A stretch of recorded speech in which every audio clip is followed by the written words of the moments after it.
for you. Going to be going in just a few seconds.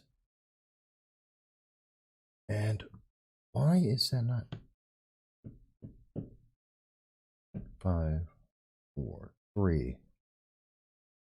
And hello, everybody, and thank you for joining us. This is No Soundbites Allowed, and I am your host, Michael Voss, Dragon of the Southern Tier. I'm happy to be here with you today. It is Sunday. It is time for our live stream, and we are streaming live. We should be on YouTube, on Twitter, on Facebook. For some reason, D Live is not live at the moment. I apologize for that. And we're on our Facebook page as well. And we look forward to speaking with you, each and every one of you. We thank you. During the week, we do a long-form political commentary. Sorry, tripping over my own words. And on the weekends, we broadcast to speak with you about the issues that matter. We want to thank one of our audience members, John, for his contribution, which allows us to expand the different channels we're able to reach out to. We want to thank Mary for helping us to be able to have the camera that we're using to speak with you. That being said, today is going to be an interesting day because we're going to be talking about Joe Biden and whether or not is Joe Biden America's problem? Is America's crisis Joe Biden and the Biden administration itself? It's a strong question. It's a serious question. It's a question that we need to answer as soon as possible. And what is the answer to that question? Is it Kamala Harris? Is it something else? How can we resolve this crisis? And by no means, let's not get this wrong. It is a crisis going on in America at this time. Now, I know most people are probably paying attention, and actually we got our first comment here, which is coming from Joey, who says, there is no border crisis, said with much sarcasm. And Joey, I agree with you. And I see that Hot Chicks is there. Hello, Hot Chicks. And like them and everyone else, you are able to contact us on Twitter, Facebook, YouTube, and leave your comments. You can also call into the program at 607-242-1582. Now, I know most people in America right this moment, they're probably paying attention to, well, to be honest, not much, Kylie Jenner. And the fact that she's a billionaire, 700 million actually, and she's asking other people to donate to her cause. A cause for a gentleman who had a car accident, a Samuel Ruda, who was in a car accident, and he's seeking help with his car accident. He's getting brain surgery. And people all over the world are paying attention to the fact that he needs just under $100,000. Now, Kylie Jenner is a personal friend of his, and she gave him $5,000 while asking everyone else to put their money to this cause. With $700 million, possibly $1 billion, you would think that Kylie Jenner could take care of it herself. She's not, because it's about your money, not her money. That's how I feel about that. And that's got a lot of people's attention. And this is what is trending right now. If you go into Google Trends, you check it out, you'll see that's what people are talking about at the moment. And I do see you, Jesse. It's always good to see you here on the program. But here's the thing. That's not really important, because whether or not Kylie Jenner decides to take a pittance, not even the interest on her $700 million, and she donates that towards this gentleman getting his much needed brain surgery, and we do hope his brain surgery goes well, it's not going to change your life. It's trending because the media wants you to talk about that, but it's really not important. What is important is the fact that, as we all saw, Vladimir Putin challenged Joe Biden to a stair climbing contest. Well, not exactly. More so, it was like what we had identified in this video that we're going to play for you right now. You may have seen this. It's less than a minute long. Last night, Joe Biden decided He wanted to pick a fight. The price he's going to pay, well, you'll see shortly. Not with China, not with North Korea. God forbid it was Iran. He decided to pick on Russia. And Vladimir Putin, for his part, said, "Sticks and stones, I dare you to say it to my face." And Joe Biden responded today, saying that he was just too busy. I can see how the world is quaking in fear. Yes, folks, that's right. And you can see this video yourself on our channel on YouTube, but it just makes itself very clear. And it's not only us who notice this. Everyone in the world noticed this. You can see this here as it was being reported by Newsweek talking about this. And the answer from the White House, by the way, that video, the video clip itself, I think it's important to mention, the video clip itself, watching Biden trip and fall, is almost impossible to find right now. The news media has been scrubbing this story as hard as they possibly can. If you haven't gotten video coverage of it, it's unlikely that you're going to find video coverage of it because no one wants to talk about the fact that Biden stumbled walking up a set of stairs. And they, in fact, said, the news media came out, and almost universally, they've been reporting this in the news. And this is from Newsweek talking about it, saying, it's pretty windy outside. It's very windy. I almost fell down. Now, this is from the White House Deputy Press Secretary Karen Jean-Pierre. Well, Karen, I expect you to say, for the sake of your job, of course you almost fell. It could be a perfect summer day and you said the same thing. Now, over at the Joint Base Andrews in Maryland, it was said that the miles were somewhere around 20 miles an hour with gusts up to 25 miles an hour. So there were big winds that day, or at least that's what the news media wants you to hear. And this is something that's being covered by everyone. Well, almost everyone. Daily Wire is pointing out the fact that Joe Biden wants us to remember this. If you recall, it was September 7th, before the election, that Joe Biden was telling us, hey, he can run up and down stairs and we should pay attention. Well, we are.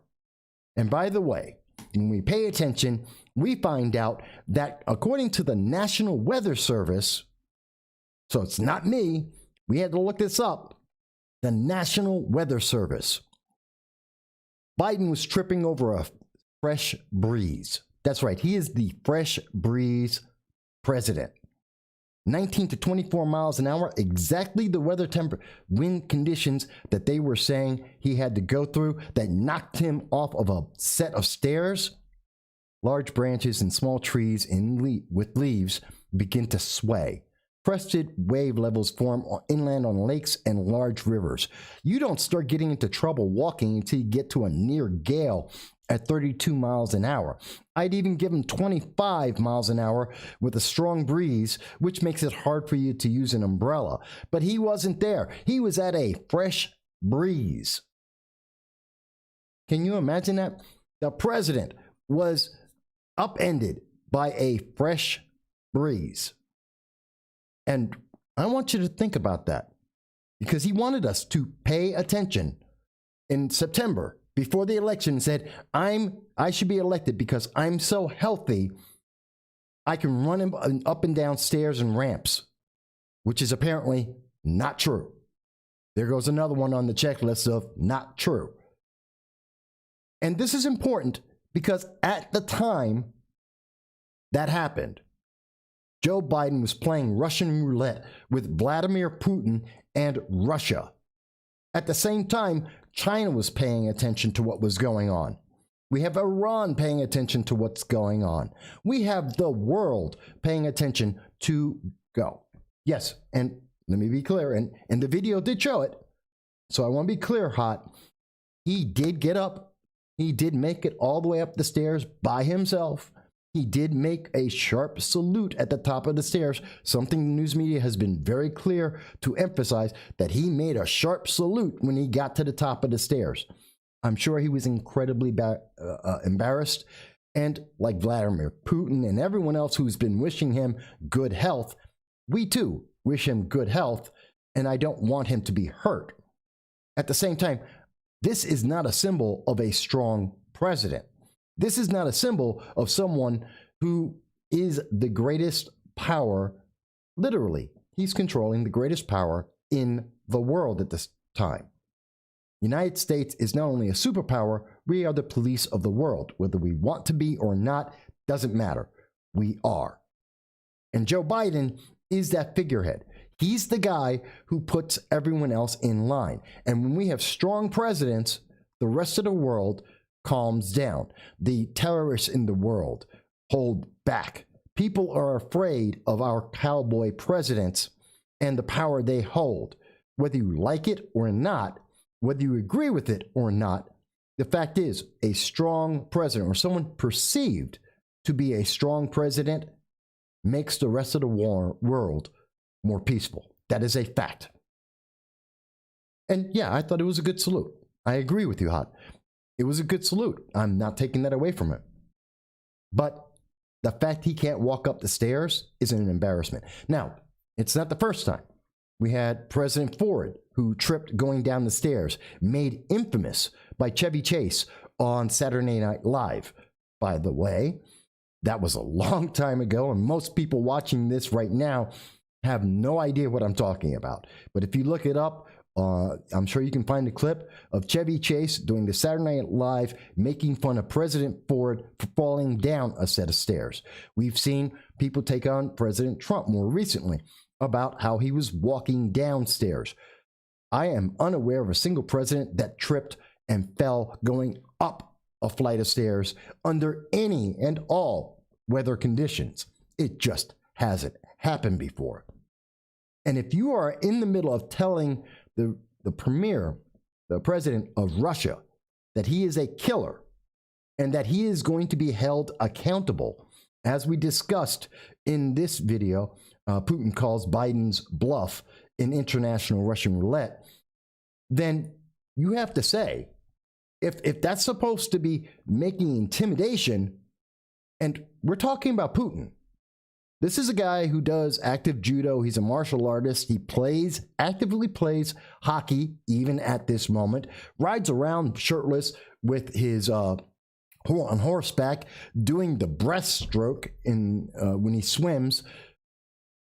He's a former KGB leader. And by the way, if you don't know KGB agents, they are not nice people. They were trained to do very not nice things.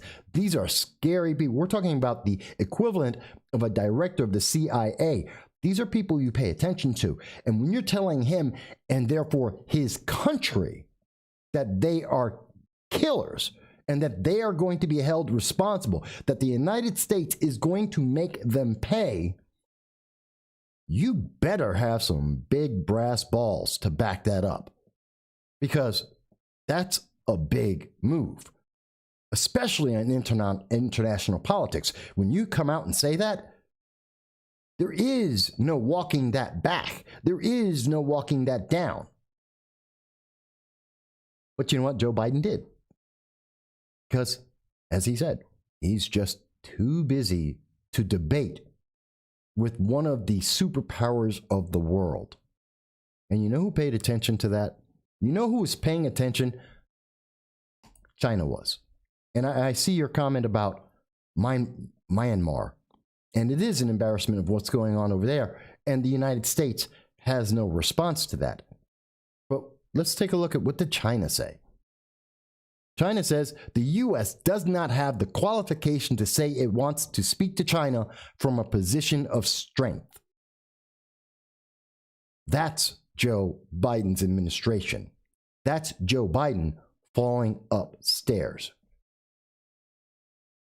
China's turning around. And this is something that China would never dare say to a stronger president. Say a George Bush, either one. President Trump, Ronald Reagan, maybe Clinton, maybe. I mean, just going back a couple of presidents, there aren't a whole lot of people that China would dare make that statement to. They would fear the reaction that they could receive. But not China. China believes that they have the answer, that they are stronger, and they have positioned themselves well. In part because, as we covered in the Ministries of Truth at U.S. colleges, students themselves, our next generation, is already hobbling each other, fighting over the opportunity to make sure that they are going to indoctrinate each other in intersectionality or gender identity politics, that everyone's going to be trained to not offend anyone, that everyone's going to be trained to be gentle and kind and subservient. You know, when I think about that, and if you think I'm missing the point here, if you think that I'm misunderstanding when I talk about Binghamton University and its institution, it is now, and again, we broke this story. No one's covered this. Binghamton University is going to force indoctrination on its entire student body, and not one student has been told unless you are on the student council. No one else knows at this moment. They will not tell anyone. We actually showed the evidence of that in that video. No one knows about it, and they won't find out until after it's done. And if you think it's only at Binghamton University, if you think it's just one school, take a look at what's going on at NYU. Which gender do you identify with? Select all that apply. Genders. Select all genders. A demi-boy? A femme? Are you kidding me? Hang on. Let's look at a couple of others. There's a intergender. Don't know what that is. Gray gender. Don't know what that is. Gray is a color. It's not a gender. Maverick. That's a descriptor. These are college students. Maverick is a descriptor. It's a type of person. It's not a gender. Hang on. There's more. How about there's third gender, don't know what that means. Trigender, don't know what that's supposed to mean. Two-spirit, what in the world is that supposed to be? By the way, if I have to pick something on that list from NYU, I see it right here. It's called man. I of course, am rather partial towards masculine of center, whatever that is, and maverick, but, you know, man, real simple. But we're talking about, these are college students. They can't figure out the difference between a sexual preference, a description of someone's sexual preference, and an actual gender, a biological actual gender. Now, that doesn't mean that people who are trans or people who are gay, fantastic, that's your life. Do whatever you want. As long as you're over 18, make the choices for your life that you want. Fantastic. I don't care. But that doesn't change biology. Biology, genetics, it doesn't change. China knows that. The rest of the world knows that. But it seems NYU, Binghamton University, our colleges don't know that. And to tell them the very simple, basic scientific fact that there is genetically two genders. You can have any sexual preference you want, but there's two genders, period. They get offended by that, and they have to train. They are actively indoctrinating and forcing their co-students to go and be indoctrinated so that you can't say the facts, which are genetics, says there are two genders, period. And because of that, we are in trouble, because over in China, they are mocking the United States, mocking us for this ignorance. And they are busy building up a military that is focused on being manly. For their soldiers, they want them to be manly, not feminine. They do not want them to develop, they want to cultivate students' masculinity vigorously through sports and other activities. They're building a military that is ready to fight. We're building a military that's ready to submit. And that is being spearheaded by Joe Biden, his administration, and the Democrats that control both the Congress and the Senate. And I'm going to get to the comments in 1 second. You may disagree with me. You may think I have that wrong. And I am more than willing and welcome to have that discussion and hear your voice. That's what this program is about, to hear your comments. It's not just my political commentary. I'm providing you the facts as they exist from the sources, which are all credible, almost all of them left-leaning or absolutely progressive.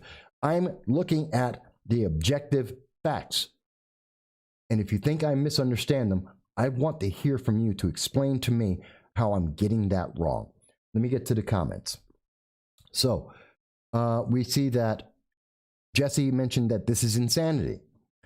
Hot Chicks mentions that it's intergender is supreme. I don't even know what intergender is. And I'm not going to look it up because I don't care. Honestly, I don't care what intergender, I don't care what, I mean, come on, let's look at this list. I really want to point out something here. You know what? Butch, that's not a gender, that's a preference.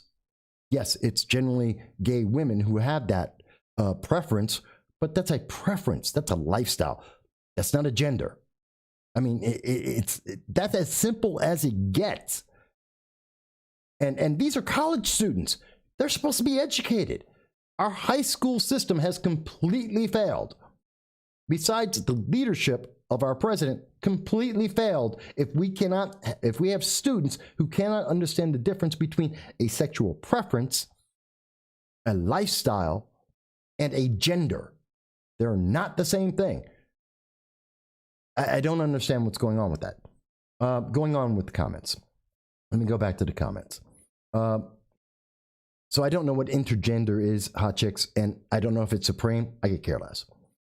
Jesse mentions that male, female, or other, if you should like it. If you like should be it. 3 choices, yeah, male, female, asexual. That's about it. Even though genetically it still would be wrong, but okay, that covers everything. Jesse mentions the colleges just want their money, so they have to appease them. Actually, I think it's the other way around. The students are appeasing the colleges, and the colleges keep increasing their rates. In fact, we've had colleges double the cost of college from, I believe, 1980 until today. The cost of college has doubled. The number of courses that you can take that are intersectionality, dealing with gender and identity, has also increased, I believe, by 300%. It's ridiculous. And intergender supremacy is they want you to sing and dance too now. Really? Okay. That's just wild, Hot Chicks. Maybe this mentions, maybe two-spirit is multiple personality disorder. That would not surprise me. Again, not a gender, but wouldn't surprise me if it's on the list. So is Maverick. That has nothing to do with anyone's gender. Tina mentions educated does not mean smart. I find many educated people quite dumb and malleable. You're right. It's not independent thinking. But we have to take this into consideration as a whole. And I think this is very important. When we are watching as our leader of the world is falling upstairs, he's falling over himself in as was described and is very clear by the National Weather Service, a fresh breeze, at the same time that he is picking a fight with China, Russia, and Syria, all at the same time, with North Korea in the background watching everything that's going on, this isn't the time to show a weakness. You've just got into office. It's 2 months in. You have increased the national debt, which Democrats back just in under the Trump presidency and at various times in between under President Bush, G.W. Bush, we were told often the national debt is a national security issue. The increase in the national debt is a security issue. Democrats have told us this for years when they're not in control. And yet we have an increase in the national debt by $4 trillion that has to be paid for somewhere, somehow. We have a chance of hyperinflation that's going to be happening. We have stagflation, an increase in the costs, and yet no increase really of the goods themselves.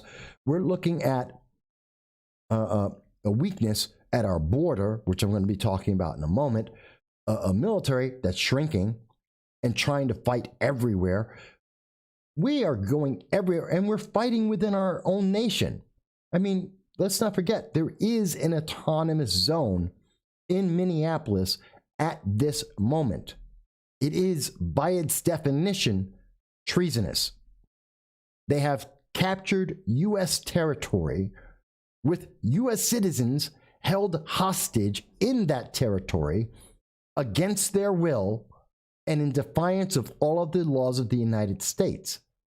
This is a violent uprising. Whether or not Democrats will actually say that is another question. Whether we'll hear from Congress or Senate or, God forbid, President Joe Biden saying something like that, no, they won't say it, but it is by definition a treason. The rest of the world is watching this, and they are watching our president as he goes, well, that's okay. Don't worry about it. I love you anyway. It'll be fine. We can just spend money forever. You can take over whatever territory of the United States you want. If you are letting people take over parts of the United States, as is happening at the autonomous zones we see as they pop up, without question, without interference, then how do you think that China, Russia, North Korea, and everyone else in the world is not picking out their own little part of America saying, okay, I'm going to take that next? And you're not going to complain, right? Because you're just giving it away to everyone else. Why not us too? Let me get to the comments. Hot Tricks, I must have said something funny because she's rolling around laughing. Okay, well, probably the way I said it. Jesse mentions it's a ripoff, especially for a worthless degree in gender studies. Tina mentions, those of us that pay attention don't expect more of this false president and his cabinet. Their entire goal is to destroy capitalist America and punish American citizens. Hot mentions that they want you to put a condom on a banana with your mouth before they'll hire you these days. Okay, that's a little different, but I don't understand. Let me say this. This is a problem. And I think we can all address that we are in a troubling position. And at a time where we need to have strength, we are absolutely not getting that. Here's something from the BBC. And I'm sure many of our friends who watch the program in Germany, in the United Kingdom, Canada, down in Mexico, and in Peru, I'm sure they have more stories very similar to this. But I wanted to mention, this is from the UK, just prior to the China yelling, scolding the United States, telling us we don't have the power to tell them what to do and that we should submit to China's will. The U.S.-China relations adversary or partner, and they asked a bunch of young people, what did they think? One of the most terrifying responses I saw came from Peyton Ford, who's 23, out, and she lives in North Carolina. And I'm presuming she's a she because she looks like a girl. But there's 30 genders, so she could be a trigender. I don't know. But going by her picture and going by the traditional standard of two genders, she says, the U.S. government 100% considers China to be an adversary. Any country that threatens the U.S.'s place as an economic power in the world would be seen as an enemy. Add the ideological differences, spying and hacking allegations, and the general Asian American and Pacific Islander discrimination of China, and I wouldn't be surprised if the majority of Americans feel the same way. But she doesn't agree. She has no strong feelings towards China. She has no strong feelings towards the ideological differences between communism and capitalism. She has no strong feelings towards spying against the United States, hacking the United States.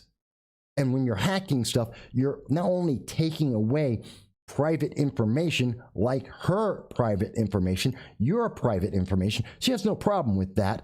She also doesn't have a problem with them stealing people's ideas, intellectual property, that you created something and China steals it and makes it for their own. She has no problem with that. And she has no problem with Asian American and Pacific Islander discrimination because she has no strong feelings towards China. This is our next generation. These are the next leaders. And you're telling me that that's not a problem? That China isn't looking at that and saying, oh my God, this is great. The gravy train has finally hit. We've been waiting, and here it is. And by the way, Peyton does identify as a young black progressive, just in case you're wondering. Now, the next person they spoke to was Zhang Zhaijun. And I believe that's how it's pronounced. My Chinese is not good. And I hope I don't ever have a reason where I have to make it good. So Zhang mentions that he thinks that he is a member of a very important thing. You've heard this on the show before. He is part of the Confucius Institute, an organization that is seen around the world as a spy factory, that they use the Confucius Institute to indoctrinate kids into communism. It is the Confucius Institute that was at the University of Maryland at the same time as Eric Swalwell. And it is quite likely, although not confirmed, that Eric Swalwell first met his Chinese spy that helped him get reelected, that worked on his campaigns as he was a member of the House Intelligence Committee. That spy he knew likely was because of the Confucius Institute being at the University of Maryland, College Park, when he went there. Again, I cannot prove it, but the evidence lines up. And they're out there saying that, oh, you know what? It's all about, this is all, Zhang mentions that it's all okay. You know what? There's no problems out there because China, we're going to work it out. America just needs to fix its problems. Again, this is what the spies are saying. They're saying the same thing that the progressives are saying. And this is our next generation. You should be worried. Let me get back to some of the comments. Hot mentions that they want you to put Mavis mentions, that's sad, but probably true. I think it is true. Now, again, you don't have to agree with me. I am pointing out facts. This is from the BBC. And I know there are people who are on the left who are going to say, well, Mike, you're misunderstanding. Please explain to me, what am I misunderstanding? We are looking at over and over again. Every time I look at the evidence that is out there, I am seeing the same thing. America is falling up the stairs. We're doing what Joe Biden did. We have all these challenges out in the world to Russia, to China, and we're failing. We are falling hard.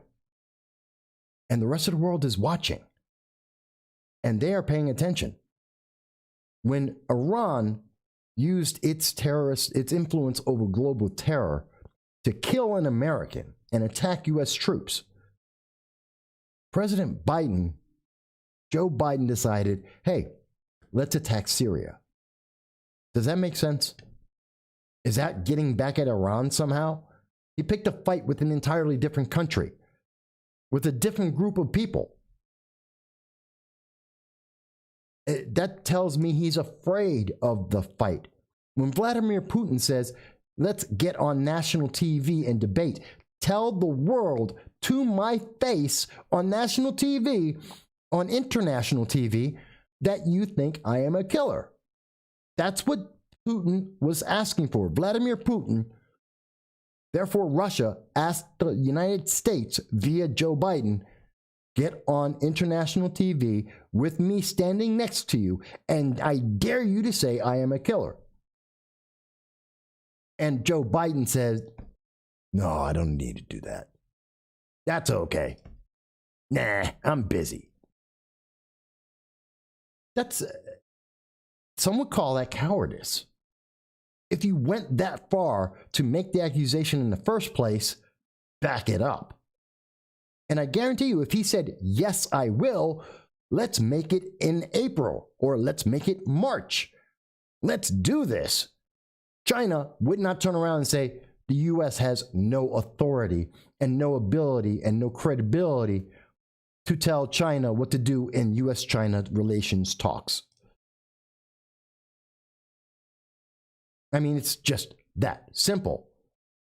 I guarantee you that Vladimir Putin, who is not a stupid man, absolutely knew. It's like being a lawyer. You know, don't ask a question unless you know the answer. Well, you know, international politics, don't make a challenge you're not willing to back up. You don't go out there and you don't saber rattle if you don't have a saber to rattle. And if the other guys don't know that, don't tell them that. I mean, it's pretty basic military strategy, international politics, pretty straightforward. And if you're going to say, I'm going to make you pay, you have to make them pay. And if you think I'm misunderstanding that, if that seems like that's a strange idea, how could you possibly say that? When President Trump said, I'm going to make Mexico pay for the wall, the world said, and let's see you do it. You better make them pay. Everyone was paying attention to how he was going to make them pay, the process he went through to make them pay. When Joe Biden says to Russia, I'm going to make them pay, I have the same kind of intense interest as the news media had just 4 years ago, saying, let's see that. What are you going to do? You have to show us. You have to stand up to what you said. It was just 4 years ago that our news media had balls enough to say, and let's see you do it. The world said, let's see you do it. And Joe Biden, in the matter of a couple of hours, completely backed away and said, no, and then fell up a flight of stairs in a fresh breeze. My God, the confidence that he exuded in that exchange. No wonder China was quaking in its boots. I can see North Korea right now going, we could fire a missile and we could try and blackmail the United States to get more money like they always do. Or we could hold back because, you know, Joe Biden can't make it up a flight of stairs and he backs down from challenges and fights that he starts. Am I misunderstanding this, folks? Is this not making sense? And do you not see the question here? I know Hot mentions that face the bear. It might work too. Well, you know, maybe if he fought a bear, yeah. But am I misunderstanding this? I know it's not just, I'm not trying to rant. I'm trying to have a conversation. I'm trying to understand. Because this is the information that is out there right now. And the information that is out there right now is not looking good for the long-term health of the United States. I mean, if someone wants to come on here, I would love to hear a progressive explain to me how these are positive things, how we're trying to weaken our military and how we're trying to weaken our society.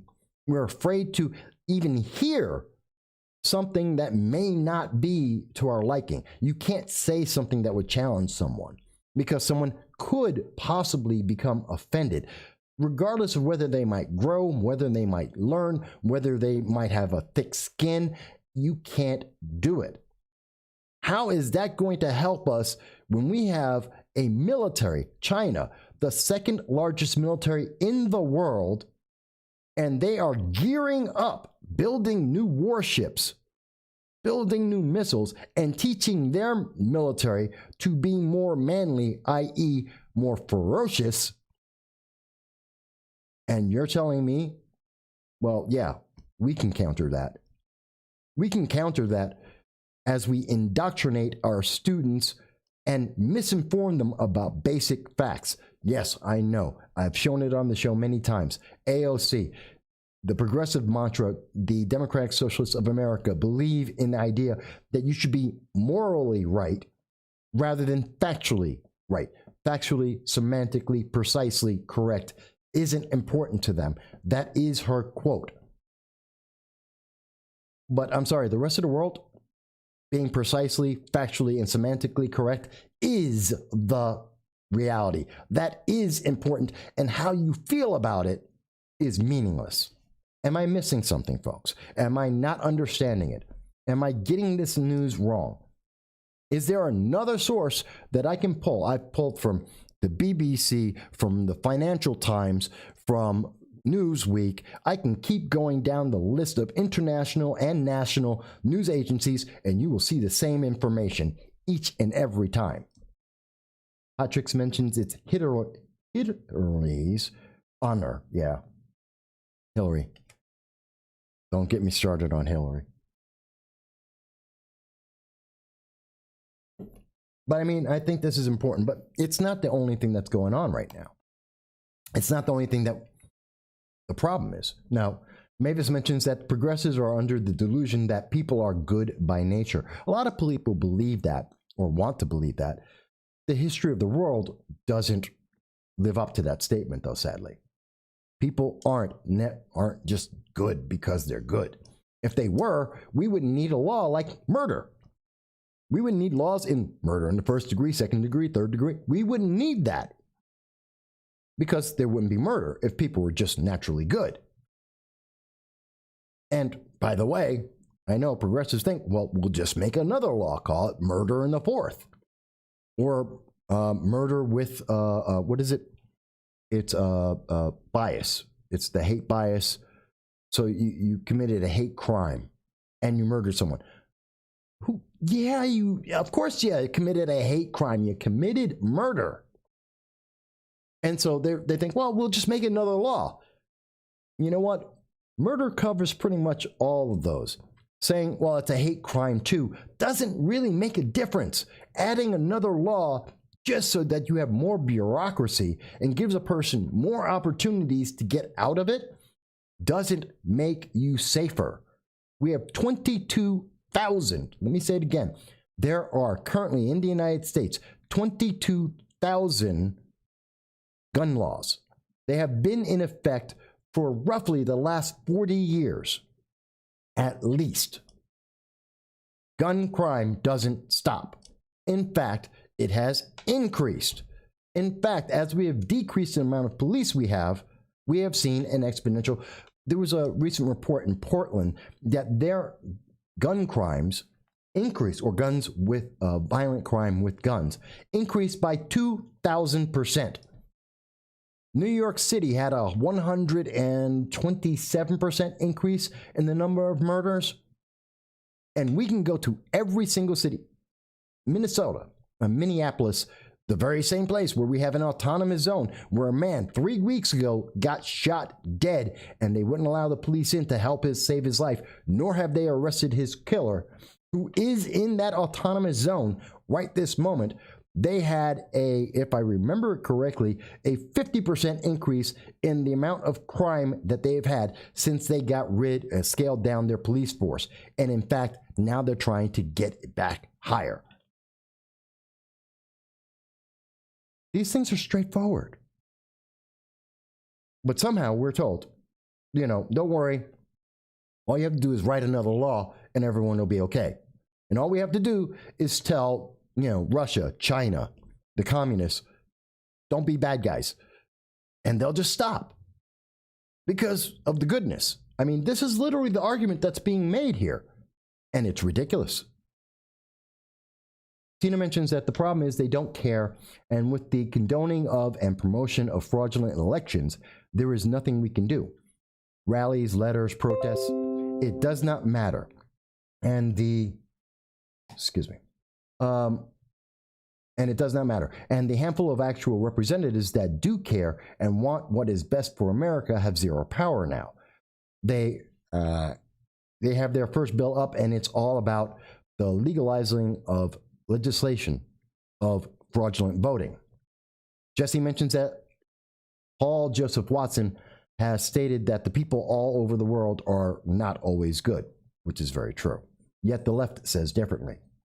Or at least they presume differently in order to get the things they want passed, which inevitably give them more control. If you can't speak, they have more control because they are speaking. If you can't write a law, then they're gaining more control because they are writing laws. It is a power struggle. We have to understand that. Joe Biden has a political agenda in mind, and he is making that agenda work.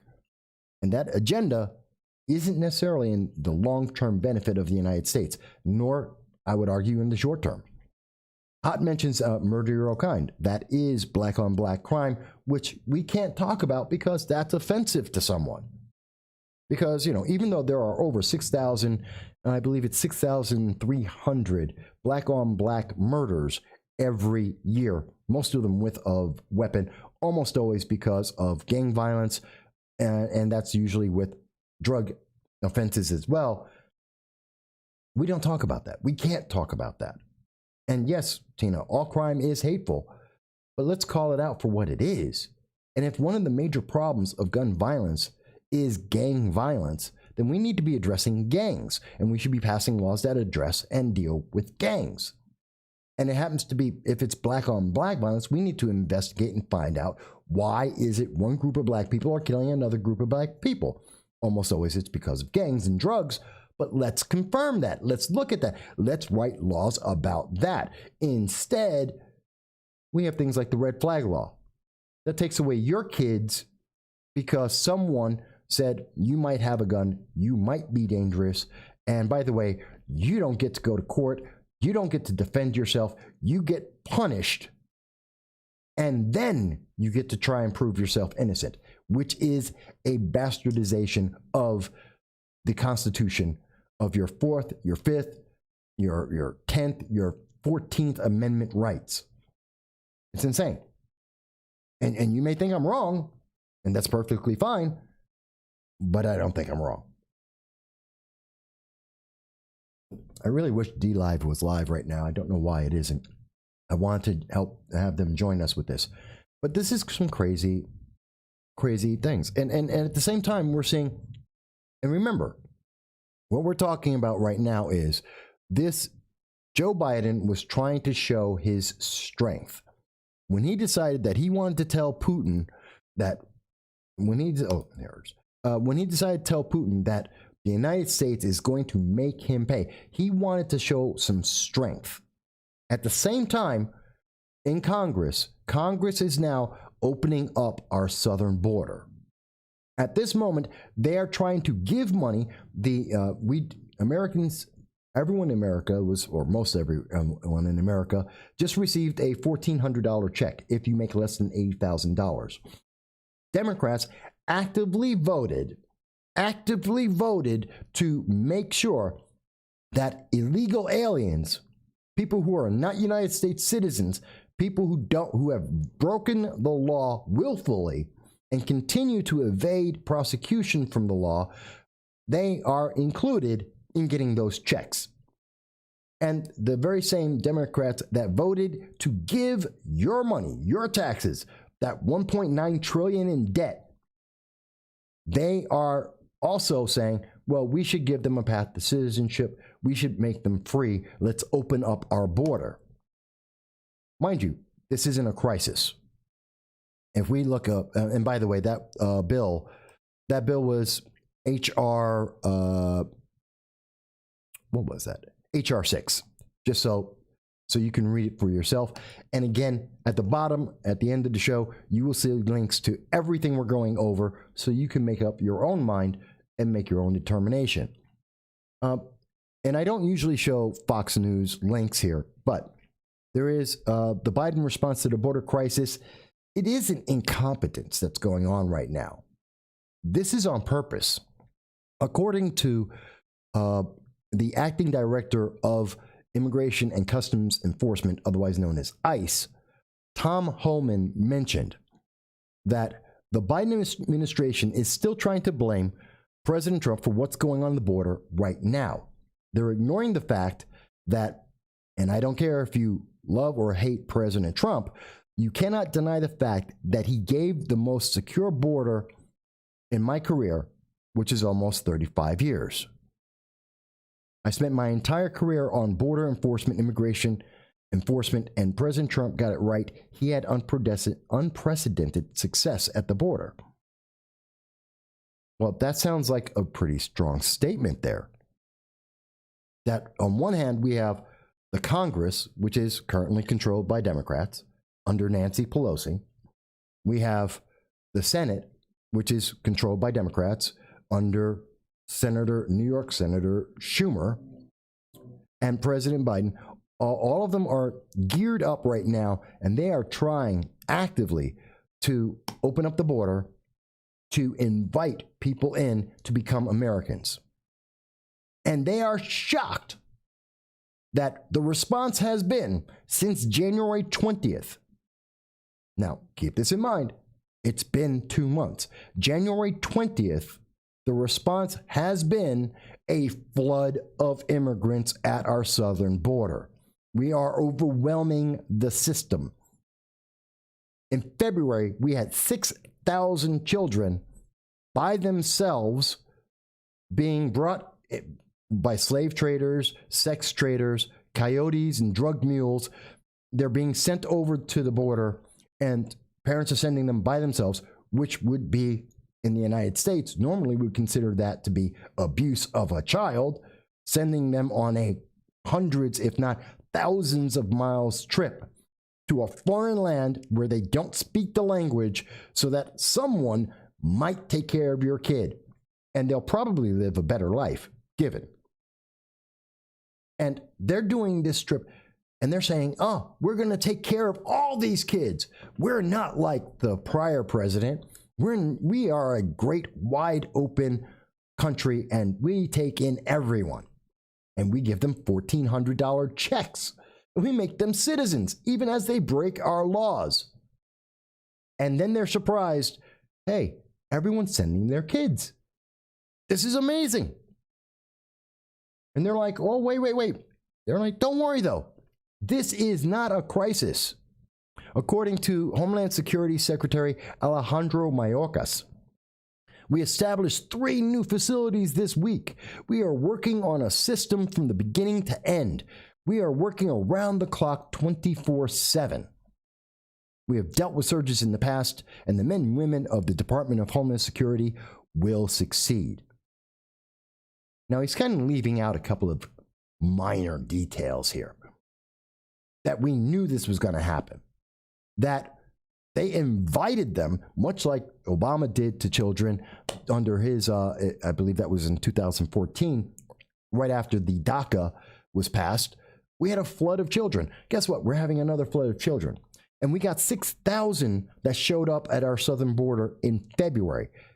Just in case, if we didn't know that this was having an impact, February, 6,000 kids showed up to the border. We were pressed. Then we were at 13,000 just a couple days ago. Now, depending on who you're talking to, and I want to make sure I get the stories in order here. I want to show you because according to, where is it? According to CNN, there's only about, that's it. In the same story, which is the DHS chief, that's Mr. Mayorkas, says the border is closed, even though he won't say what we're going to do about the surge of unaccompanied children.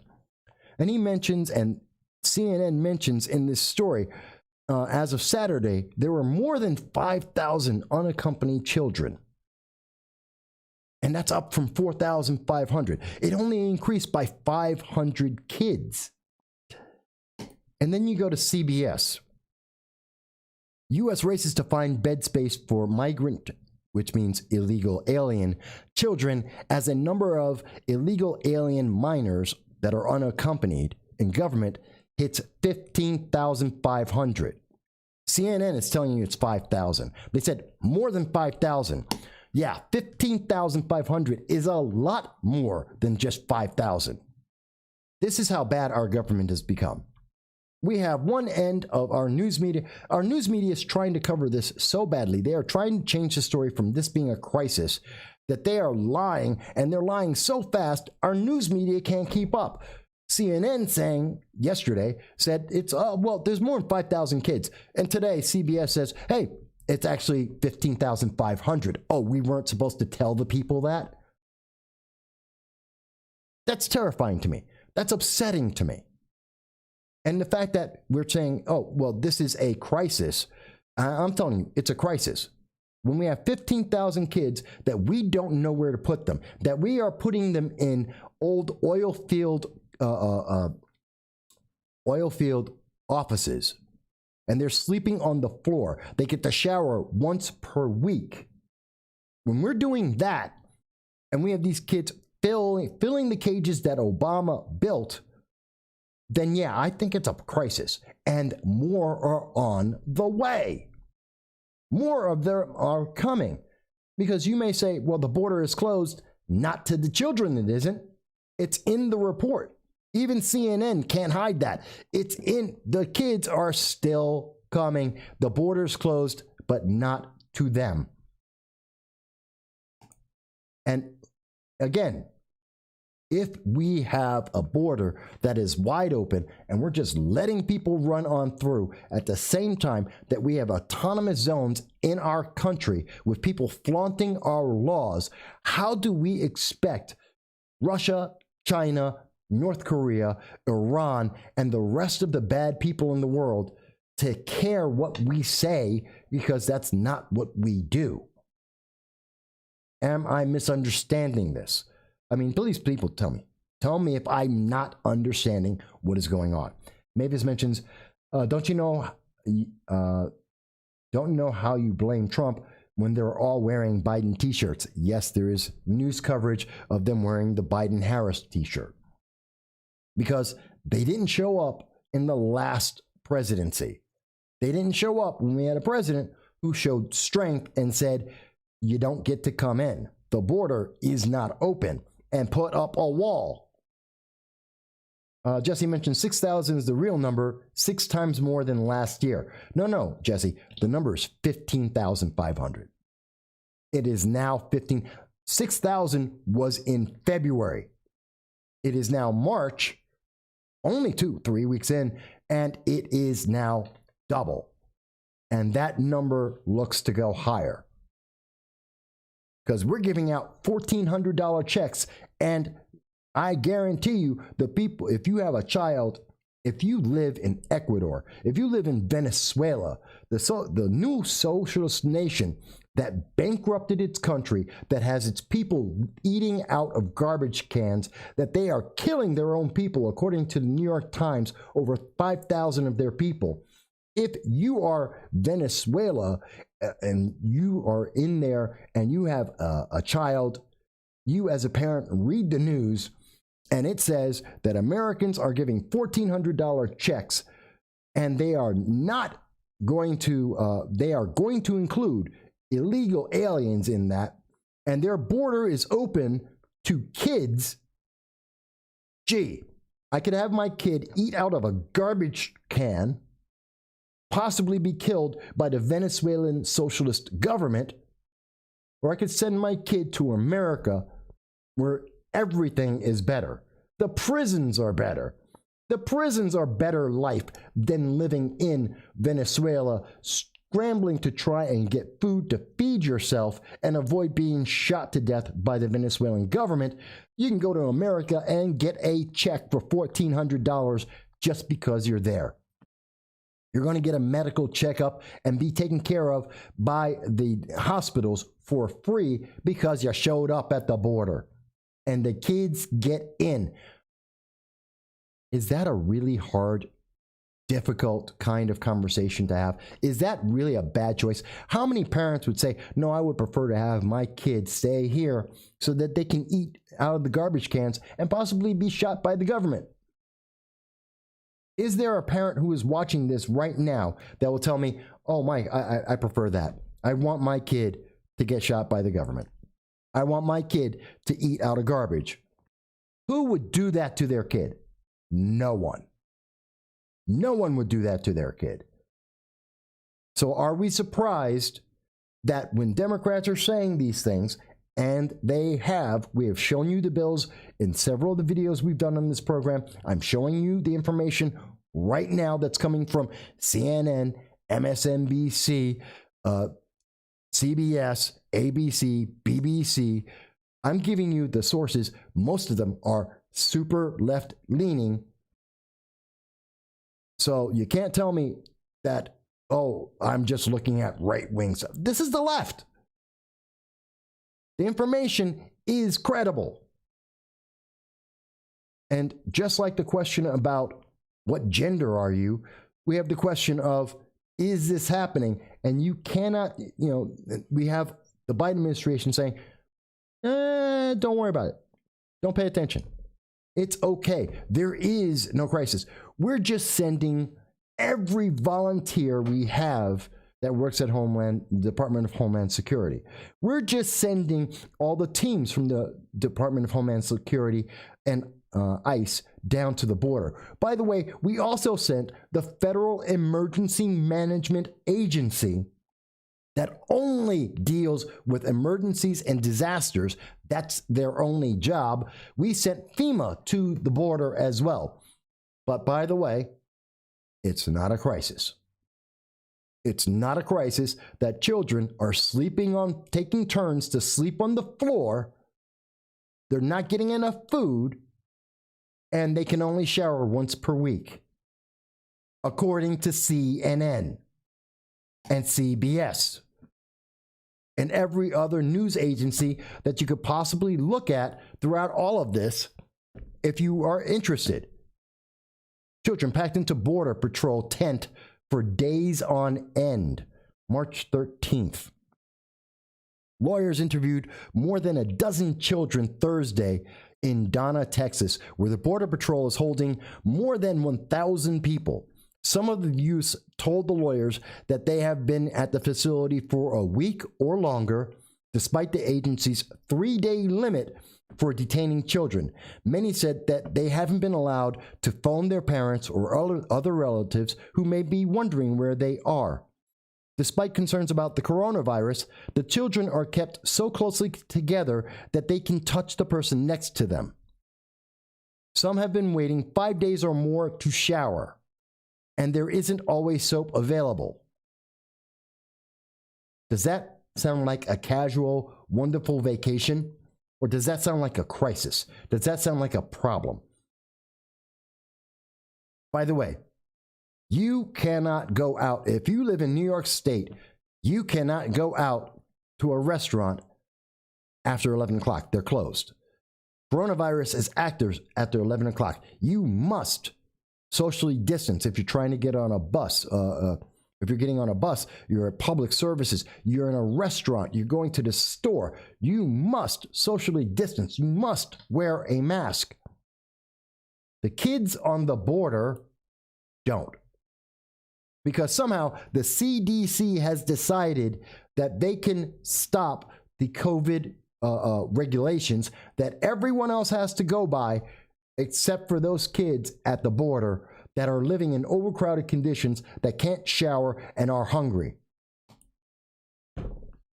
And by the way, when they do release these individuals, and they are releasing them, as of March 19th, Border Patrol starts releasing migrant families in Ajo, And by the way, they're not telling anyone they're doing it. They're just doing it.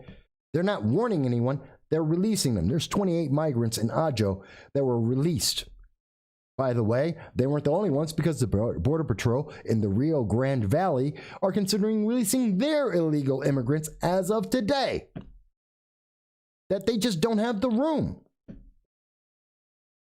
The source for this is for the New York Post says that the reasoning for the decision is that the situation has become so dire that the Border Patrol has no choice but to release these people nearly immediately after apprehension, because there is no space to hold people, even to do necessary NTA paperwork. And if you can't do the paperwork, you can't do a COVID test, and they are releasing people with COVID into America. That is a fact. They are releasing people, and we've seen it happen already. I believe it was in this story here in NBC News, where 108 people were released. And this is from March 2nd. 108 people were released into the United States with COVID, and they went to North Carolina, Maryland, New Jersey, and God knows where else.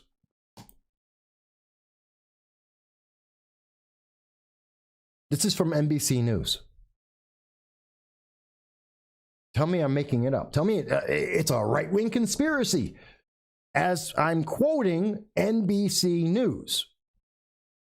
This is just a conservative plot to make Joe Biden look bad, as I quote left-wing media. In context, and giving you the sites and pages. So Star Raptor mentions, so we are doing the reverse of what China was doing in late 2019. Absolutely. China wouldn't let anyone out. We're taking everyone in. And we are making sure we're putting those kids together in tight, confined situations, and they're dirty, and they're hungry, so their immune system is way, way down, and we know some of them have COVID, and we are now starting to just release them because we can't handle the paperwork. You know, I believe it was in this article. I believe it was in this article that we realize, or was it the CBS? It was a CBS article, that we opened up 4 emergency detention areas. 4. There's the 3 that Agent Mayorkas has mentioned that we just opened, plus 1 other. The 1 additional one was from the Trump administration. The 3 new ones were open. They were old. One of them was an old Obama location for overflow. And then we have an oil field and an office building that have been commandeered to be able to handle these kids. Throughout the entire 4 years that the prior president was in force, with all the surges and all the problems with the border, we never had to go and use these overflow facilities. We used it 3 times. That is a fact. 3 times in 4 years, we used the overflow facilities. That's it. Just 3 of them. In the first 2 months of the Biden administration, we now have 4. And we have every reason to believe that we're going to need more, which is why they are gearing up, why they have sent everyone from ICE, DHS, and FEMA, the Federal Emergency Management Agency, to the border, and they are actively trying to expand more space because we have more kids coming. Star Raptor mentions, it reminds me of what's going down in the UK right now. Yes, it does. And I do follow that. And some of the quotes are coming from the UK. This is incredible. This is insane. I know Kemi, one of the MPs of British Parliament, Kemi Badnick, I believe it's Badnick is the last name. She's been arguing and talking about how you should be able to deport criminals who have committed violent crimes back out of the UK. And for the progressive UK prime ministers, they're fighting, saying, no, you got to keep them. Got to keep them in the UK. It's crazy. So Raptor mentions, and cases in Texas will rise, and they will blame Texas for not locking down enough. It reminds me of what's going down in the UK right now. Well, I'm telling you, it's not only that they're going to have these cases, you have to understand, as these reports are going out, we're shipping them, besides the fact that Joe Biden has mentioned that he wants to send them to the north, to Wyoming, to Maine, to Washington State. Not only does he want to take these same illegals and spread them throughout the United States, we are releasing them without so much. We're not even processing them. We're just saying, hey, show up at a court because you're an illegal alien. Wherever you wind up going to, go and submit yourself to the courts and show up for permission to find out if you can stay in the United States. I don't know how many of those people you think are going to show up. I can tell you, none. That's where my bet would be. That's a bet Vegas wouldn't even take. And we're looking at this, and they are taking, and even if it's 1% of the 15,000, that's just the kids. Remember, there are adults. There's another roughly, I've seen reports of 16,000 additional adults. We're talking about 30,000 people. If we're being honest, it's 30,000 people, 15,000 kids.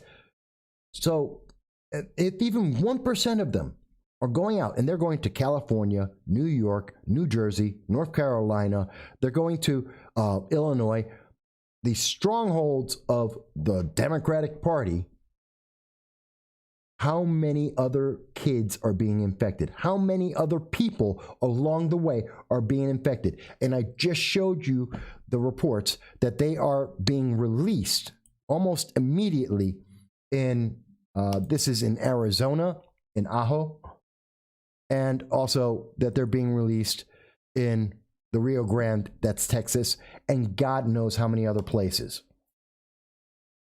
Jesse mentions that deporting people is racist. No, it's not. Let me ask you, and let's deal with this right off the bat. What race is a deportee? I am deporting you. What's your race? Deportation isn't about the race or color of someone. I can deport someone from Germany. I can deport someone from China. I can deport someone from Venezuela. It doesn't matter. Deporting someone isn't about their race. It's about their legal status. If you are an illegal alien, you have broken into the country, breaking and entering. How simple can I make it? You broke into this country. You're not supposed to be here. I know people go, well, no one should be denied. That's not how the law works. That's not how international law works. Anywhere in the world, every country has borders. If you break into any country in the world, there is a consequence, except for the United States, where we're telling them, don't worry about it, it's okay. So don't tell me that. And don't tell me, well, they had to ask for asylum in America. Do you know how many countries are between America and Venezuela? Do you know that the UN requires that the first country you get to where you are safe, which would include Mexico, is where you ask for asylum? Not the one that you want to live at, but the first one that will take you in. And they're not even bothering to ask. So again, they're breaking international law as well as breaking the United States law. These again are facts. Hello, Larry. Larry's here joining us. Larry, you've missed a bit. And just to refresh and catch you up, I know There's a few new people here watching the program, and we are happy to see you are. We've talked about Joe Biden falling up the stairs. We've been talking about Joe Biden and how falling up the stairs weakens his position as he threatens the Soviet Union, as China is berating him for his failures. We're talking about what's going on with China's military push. We've been talking about the genders, the 30 genders, as noted by the NYU, and the fact that Binghamton University is actively seeking to indoctrinate the student body against their will into gender identity, intersectionality politics. And of course, we're talking about the southern border as well, just to bring you up to date in case anyone came into the show a little bit late. Mavis mentions that the leftists want to let illegals into the country, but none of them are willing to let them into their homes. I would love, Mavis, to see Chuck Schumer, Kirsten Gillibrand, Nancy Pelosi, AOC. Let's go down the list. I would love to see any of those people, who each and every one of them have very large homes. Most of them have fences around those homes. I would love to see them to open up those doors and say, hey, live on my lawn. I'm not even going to say force them to live in your house. Nancy Pelosi has a wonderful, do you know how many, her acreage? Open up your yard, Nancy. She has a wall. Open up, because, you know, walls don't work except for Nancy Pelosi's house in Washington, D.C. And she doesn't want to open up the gates. Let the people live in your yards. Throw up a couple of tents. We're doing that down at the border right now. We're putting up tents anyway. So let them put up a tent and let them live on your yard. Why not? It's not like they're going to defecate on the streets. American citizens are doing that in Nancy Pelosi's district. So that's already a problem. No one would notice the difference. Larry mentions I pulled my back yesterday and have been sleeping. Biden falling was definitely funny. It is funny, Larry, and it's sad. It's funny because he's obviously not well. The man is deteriorating mentally and physically.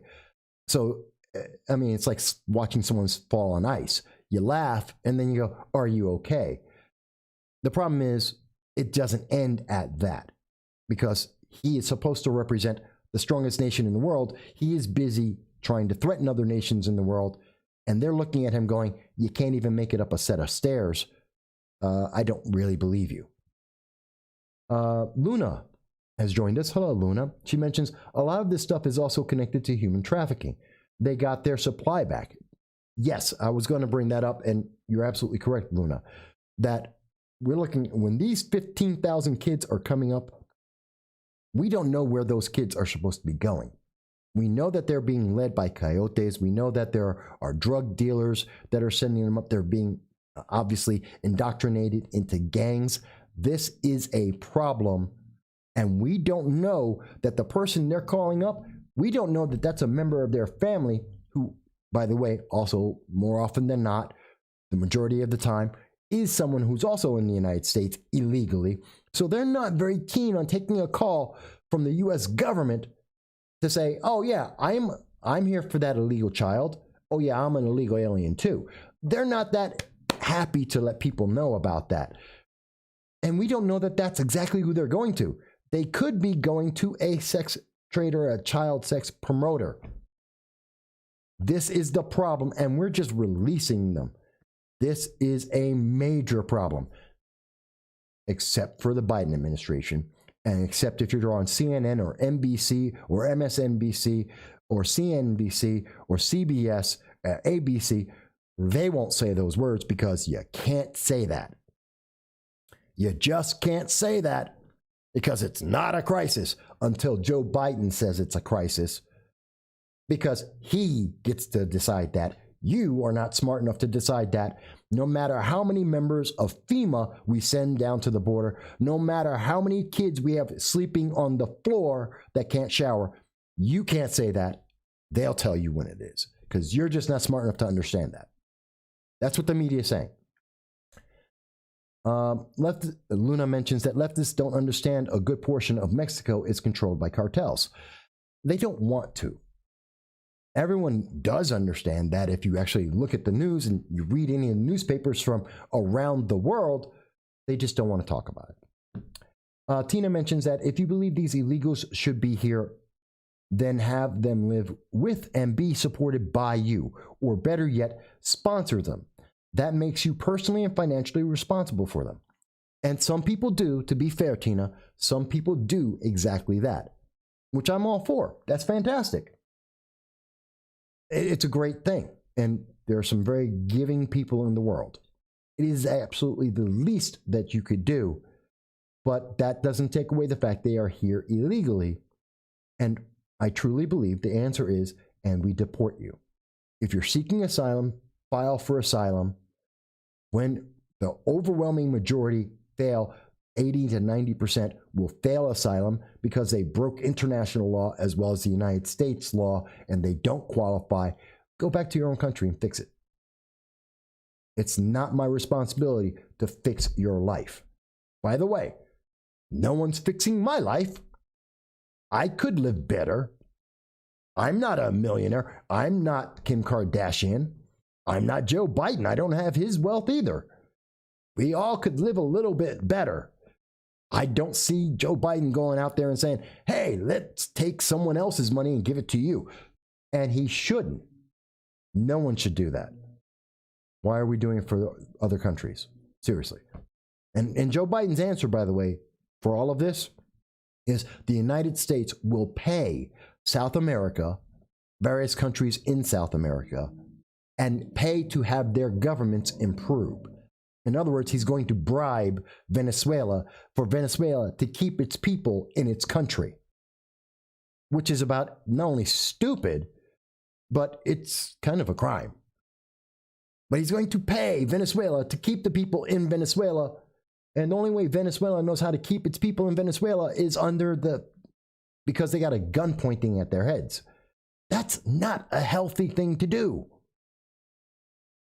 Larry mentions that everyone hit that subscribe, like, and share and button is free. Thank you, Larry. Yes, we do appreciate that. And we do appreciate all voices in this conversation. You don't have to agree with me. I am wide open. You can call 607-242-1582. It's up on the screen. We're on Facebook, YouTube, Twitter, and I'm still working on this D Live. Thank you to John, one of our subscribers and audience members who helped us pay for 5 months to get D Live so that we'll be able to have even more ways to reach out to you. It's an expression of free speech. So it's perfectly fine. Tell me you think, Mike, you got it wrong. You're missing something. This isn't a crisis. It's not a problem with Joe Biden and the way the world is seeing him being weak. It's not a problem that other countries are watching our nation fall apart in so many ways, in particular with the southern border that we cannot control, and we're not even honest about it. You can tell me you think I'm wrong. Please give me the sources. Let me see where your evidence is. Let me hear your logic on the evidence that I am providing for you. Because if I'm wrong, I will admit it. I will be happy. It would reassure my soul, and I'm sure the soul of many people who are watching this right now, to hear we're wrong and here's the proof. Here's what you need to understand to know that it's all better. Because right now, I'm not hearing that. I am hearing there is illegal aliens at our border, many of them with COVID, that are coming into our nation unchecked, that are spreading across the nation. We have no control of that, and that may cause people to die. For those Democrats who are absolutely hypersensitive about COVID, this is a problem for them. And we have children who are sleeping on floors, which is a problem. At the same time that we are telling Russia that we want to have a fight, and we're telling China that they have to listen to us as they tell us, no, you've got no power, period.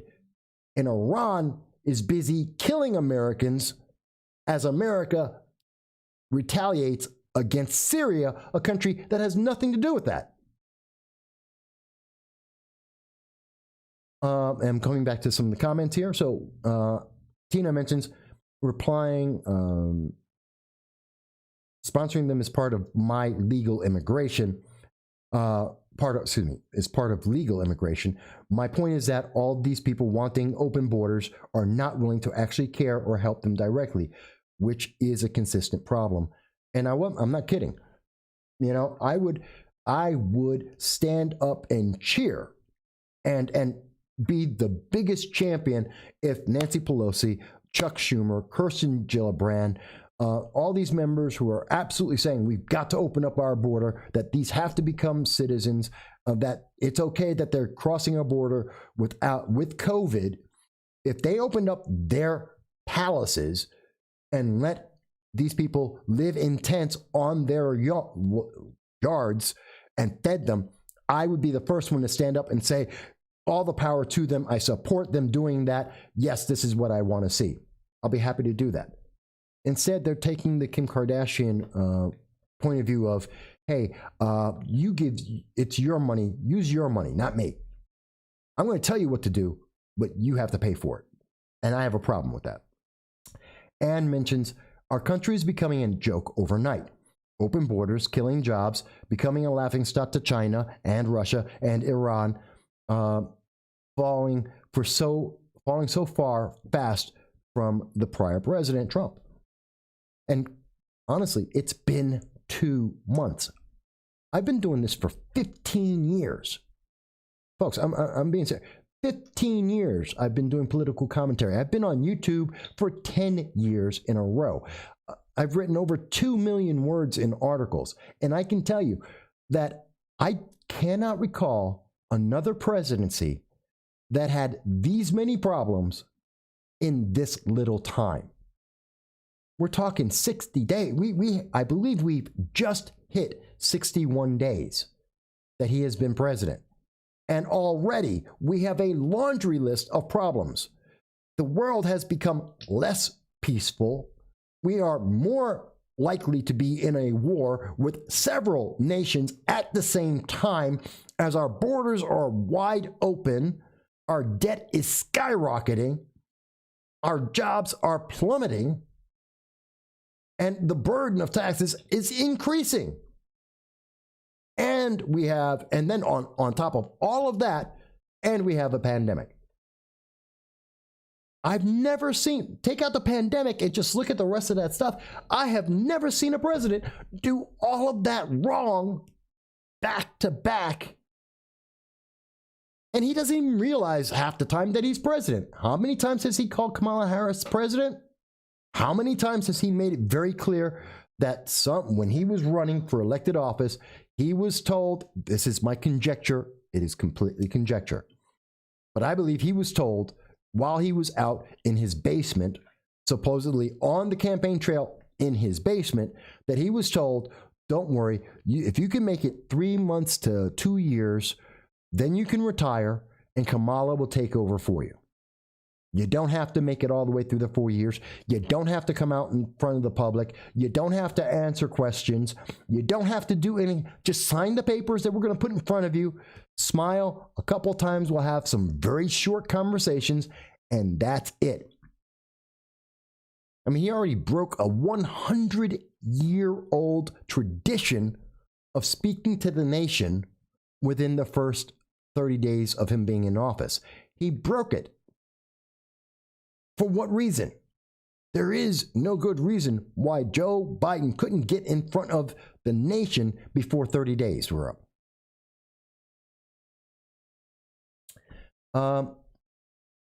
Ann says that and Larry mentions, Mike, how do we get Congress to open up the Capitol back, tear down those fences?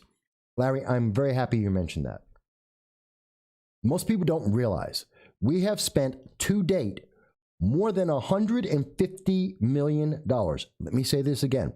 We have spent more than $150 million to have 5,000 troops. I'm not even counting the other 25,000 that were there and all the other agencies that are there. 5,000 troops that are in Washington, D.C., stopping you from being connected to your government. Remember the 10th Amendment. They answer to us. They represent us. They are subservient to us. And because of Nancy Pelosi, her directive and her request, and several others in Congress. And I'm not picking on them because they're Democrats. I'm picking on them because that's what they asked for. Mario Bowser, the mayor of Washington, D.C., Nancy Pelosi, the Speaker of the House, they're the ones who said this. They have locked down our country and separated us from our people. So we essentially have a bunch of neo-nobles. It's like the feudal times. We have the members of Congress who are these high lords of the United States that are separated from the trash of the American people for the first time in our history, unless the nation was actually under fire. And it has cost us $150 million. If we were to give out a $1,400 check out of that $150 million, you are talking about more than 15,000 people. Yeah, I'm doing the math. Yeah, it's over 15,000 people. This is men, women, and children who have been denied food and housing. You're talking about the housing crisis where 10 million people are facing eviction on October 1st.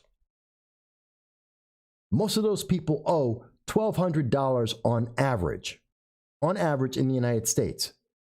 $15,000 on top of the $1,400 check, that's taking care of their lives. Instead, we've got a guy, and I don't blame the National Guard.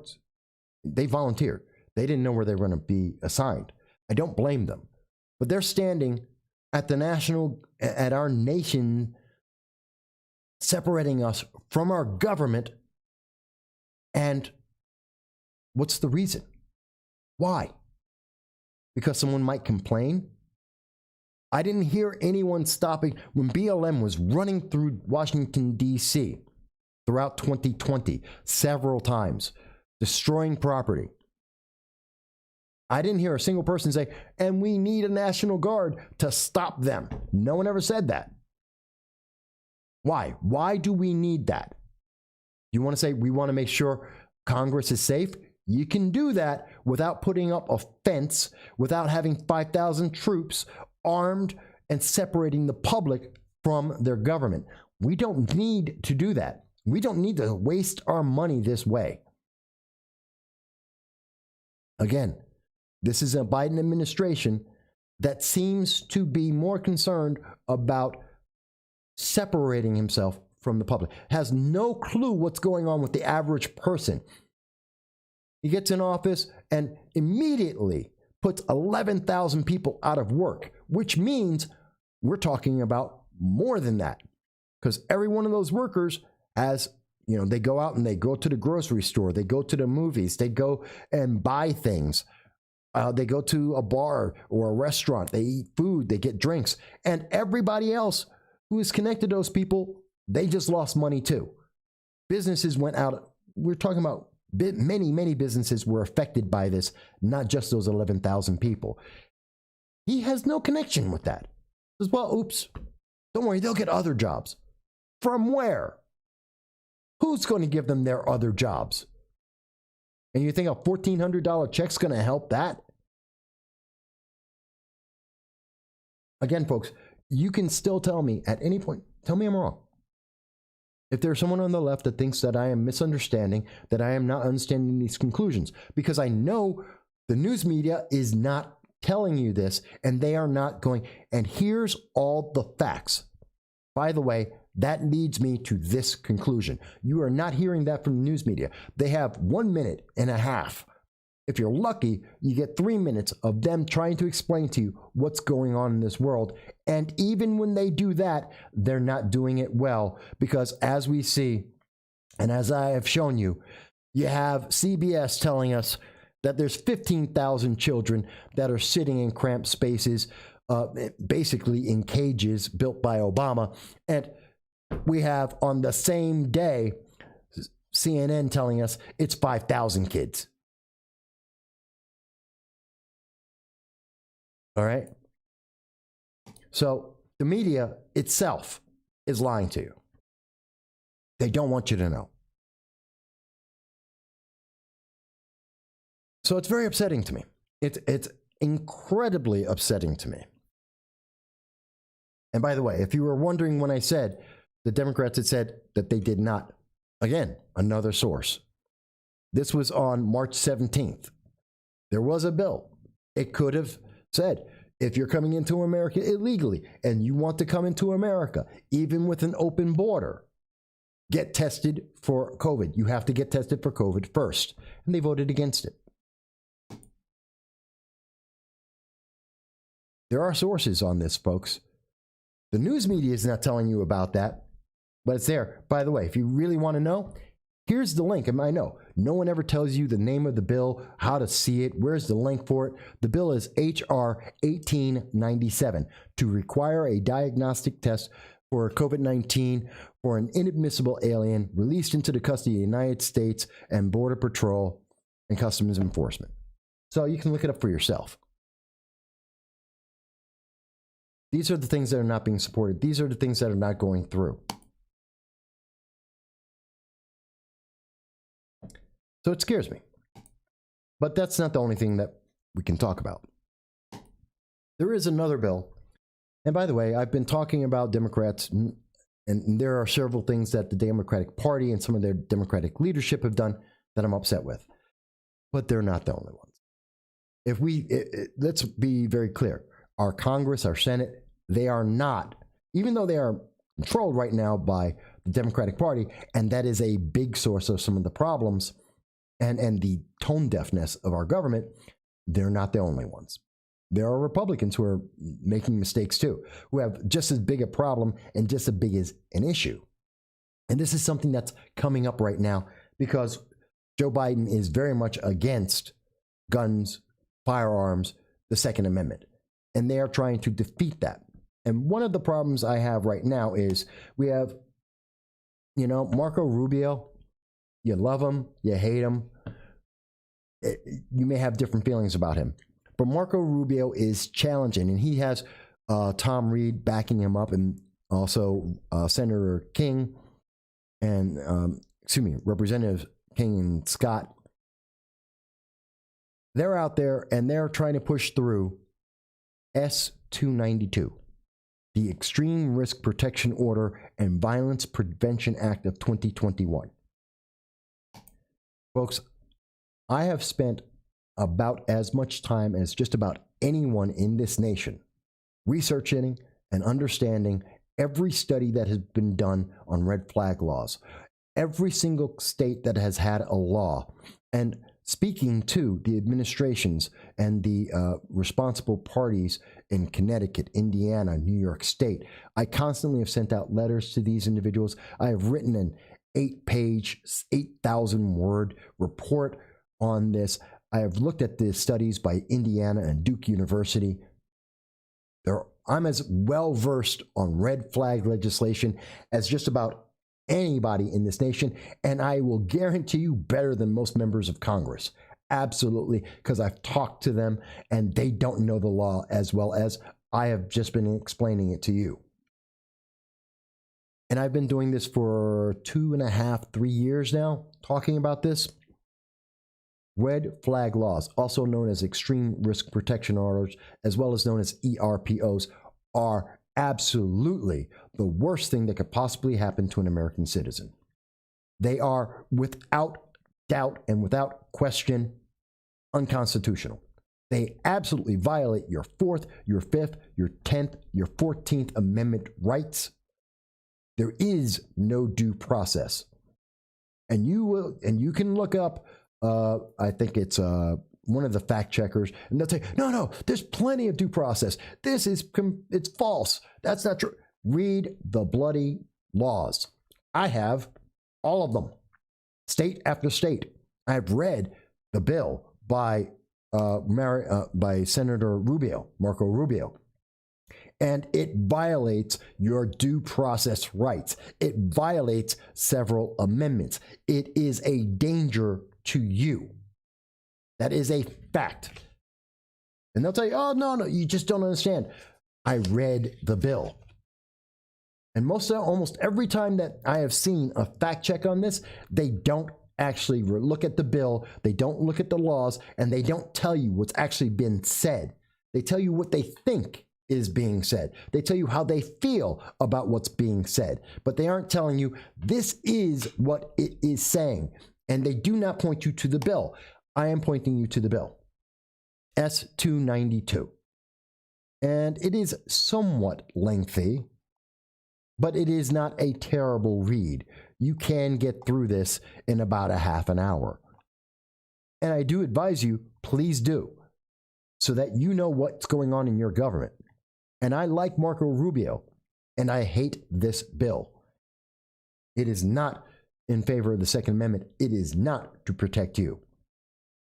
One of the first things that I'll tell you is a problem with this bill, this national red flag that is supported by so many members of Congress right now, is they have in here that this is an extreme risk protection order grant program.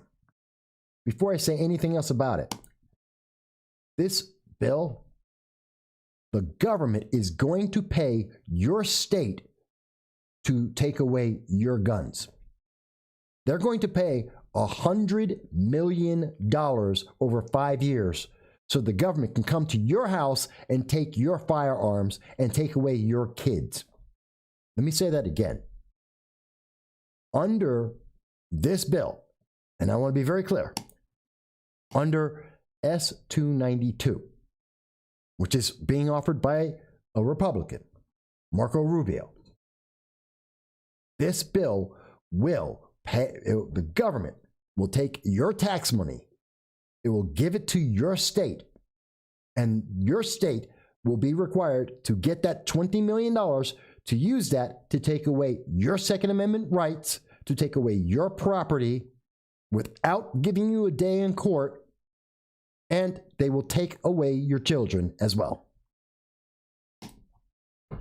I dare Marco Rubio or any person who is connected to the red flag laws in New York State, Connecticut, Indiana, on the national scale, please, if you doubt me, if you think I have been slanderous, if I misrepresented that, sue me.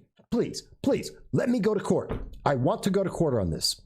I will be happy to take you on in a law of court, in the court of law, and prove my case that what I have just said is absolutely true. Without question, after 3 years of research, speaking to all the states that have had this, reading all of their bills, I can tell you, and looking at Marco Rubio's bill, yes, I can say that. And I dare them to sue me for it. And they won't, because they know I am correct. And I have proven it over and over and over again. But that's the problem. So the first thing is that the government is incentivizing the states to take away your property without you having due process.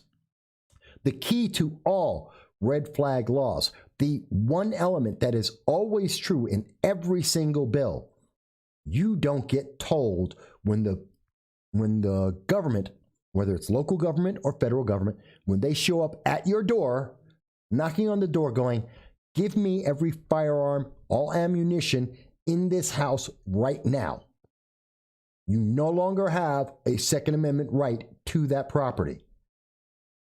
And, oh, by the way, we're going to give you a chance to go to the court to prove that you are innocent.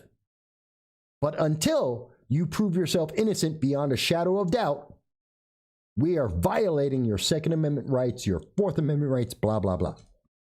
That is a fact. That is what they do. That is every red flag law out there. And by the way, if your home is so dangerous that the government has to come in and strip you of your rights, then that home, by definition, is too dangerous for your children to be there. And every one of the 50 states in the nation have some form of child protective service. And in every single state, that child protective services will tell you that if your home is too dangerous for you to have your rights and the government must take it away, they must take your kids too. That is a fact. Funny thing is, not one state, 17 states plus DC, not one state with red flag laws can tell you or will tell you how many kids they have taken away from parents. They will not give you that number. I have asked repeatedly. They don't even count. They will not put it on the books because they do not want you to know how many families they are destroying with red flag laws. And now they want to do it on a national level to take away even more people's kids. And they're paying this government to do it. The government, your state, has a reason to do it because they're taking away, they're getting paid $20 million a year, or that state's portion of $20 million a year to take away your kids and your property. I know not everyone's happy about this. Not everyone's happy that I'm talking about a Republican. Not everyone's happy that I'm talking about Second Amendment, but I think it's important. And I'm going to talk about it. I've been talking about it for years.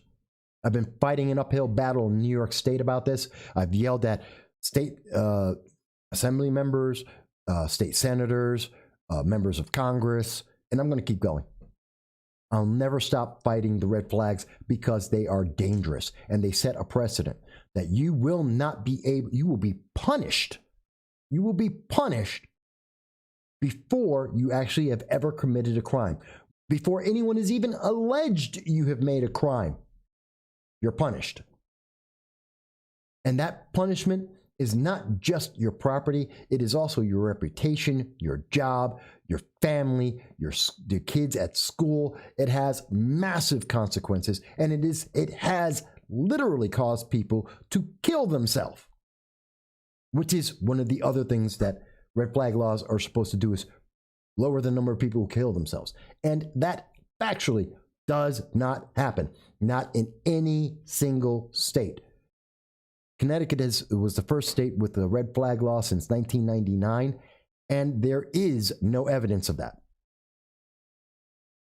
Kirsten, yes, you did make it. It is good to see you, Christina. So that is just a fact. And so what do I have a problem with this bill by Marco Rubio, S-292, that you need to make sure your senator will not stand by, that members of Congress do not vote for this, that this is horrendous? Well, let's see.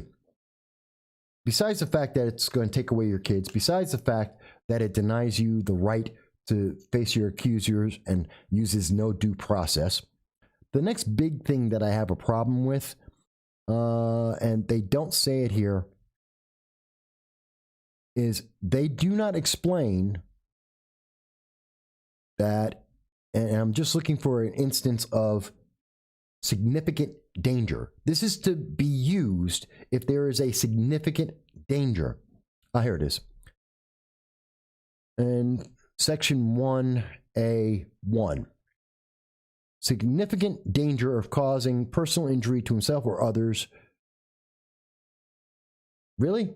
What does significant danger means? Seriously, what does that mean? Oh, there's a significant danger. Does that mean probable? Does that mean likely? Does that mean kind of, sort of? Are you guessing? Is it flipping a coin? Is there a percentage on this? What does significant danger? There's a chance of significant danger. What's significant? I'm going to bend my knee. I'm going to bump into someone. What's danger? Now, they want to make it sound like, oh my God, this is only in the most extreme of cases, because you're going to go out there and you're going to be like the California shooters, the San Jose shooters, or you're going to be like the Orlando nightclub shooter. No, that's not what it's saying. That isn't what it says. That's not how it's used. And I can tell you that's not how it's used, because that's not how New York has used it in 624 red flag cases that have been done in New York State since February of last year. That's not how they do it. That's not the reasoning. It's because someone said, hey, he has a gun. And that's the reasoning they need. That's all the reasoning they need, quite honestly. By the way, if you're wondering, gee, how can they prove that I've done something wrong? Real easy. Have you ever had a beer? Yet another reason why I'm upset with this bill. You ever have a beer? Have you gone out on a Friday night, say at about 5 o'clock, and you're out with your friends? You're having dinner and you have a beer. 1 beer per hour. You're out with your friends eating dinner at a restaurant, talking, relaxing for the weekend. You have 1 beer an hour and you're there from 5 o'clock until 9 o'clock. 4 hours. So you wind up having 4 beers. According to the American Family Physician Foundation, that means that you drink too much alcohol. As a man, if you have 4 beers in 4 hours on one night, you drink too much, you have a problem drinking, which means, according to this bill and every one of the red flag laws in nations, you are now you're an alcoholic and an alcohol dependent, and that means that they have every right to take your property. And if you, I don't know how to explain this better for people. Sorry, wrong thing. I don't know how to explain this better for people. That's the reasoning that is used in courtrooms right now. Well, we have to justify why we're going to take away your property and your kids. He had 4 beers last night. It was Friday or Saturday. He had 4 beers. Oh, well, that's it. That's all it takes. He had 4 beers in one night. Let's go get his stuff. That is literally it. And if you're wondering, that seems so ridiculous. The states are being paid $20 million a year, $100 million over 5 years to take your stuff. They are being paid to do this. They have an incentive. And by the way, in this bill, under S292, if you go all the way to the bottom, as I have in reading this through, it does mention that the Attorney General is going to give preference, affirmative preference, to all the Bureau of Justice assistant discretionary grant applications of a state that qualifies. So not only are they going to give you $20 million, everything you're going to ask for, everything that may be connected with you and the Attorney General, where you might have to, I don't know, you need funding for more police. You need emergency police. You need EMS workers. You want to pay for the pensions of the people who have retired. I don't know. Any of those kinds of things, they're going to go to the same Attorney General and they're going to look down the list and say, oh, but your state you're not taking away guns from the public.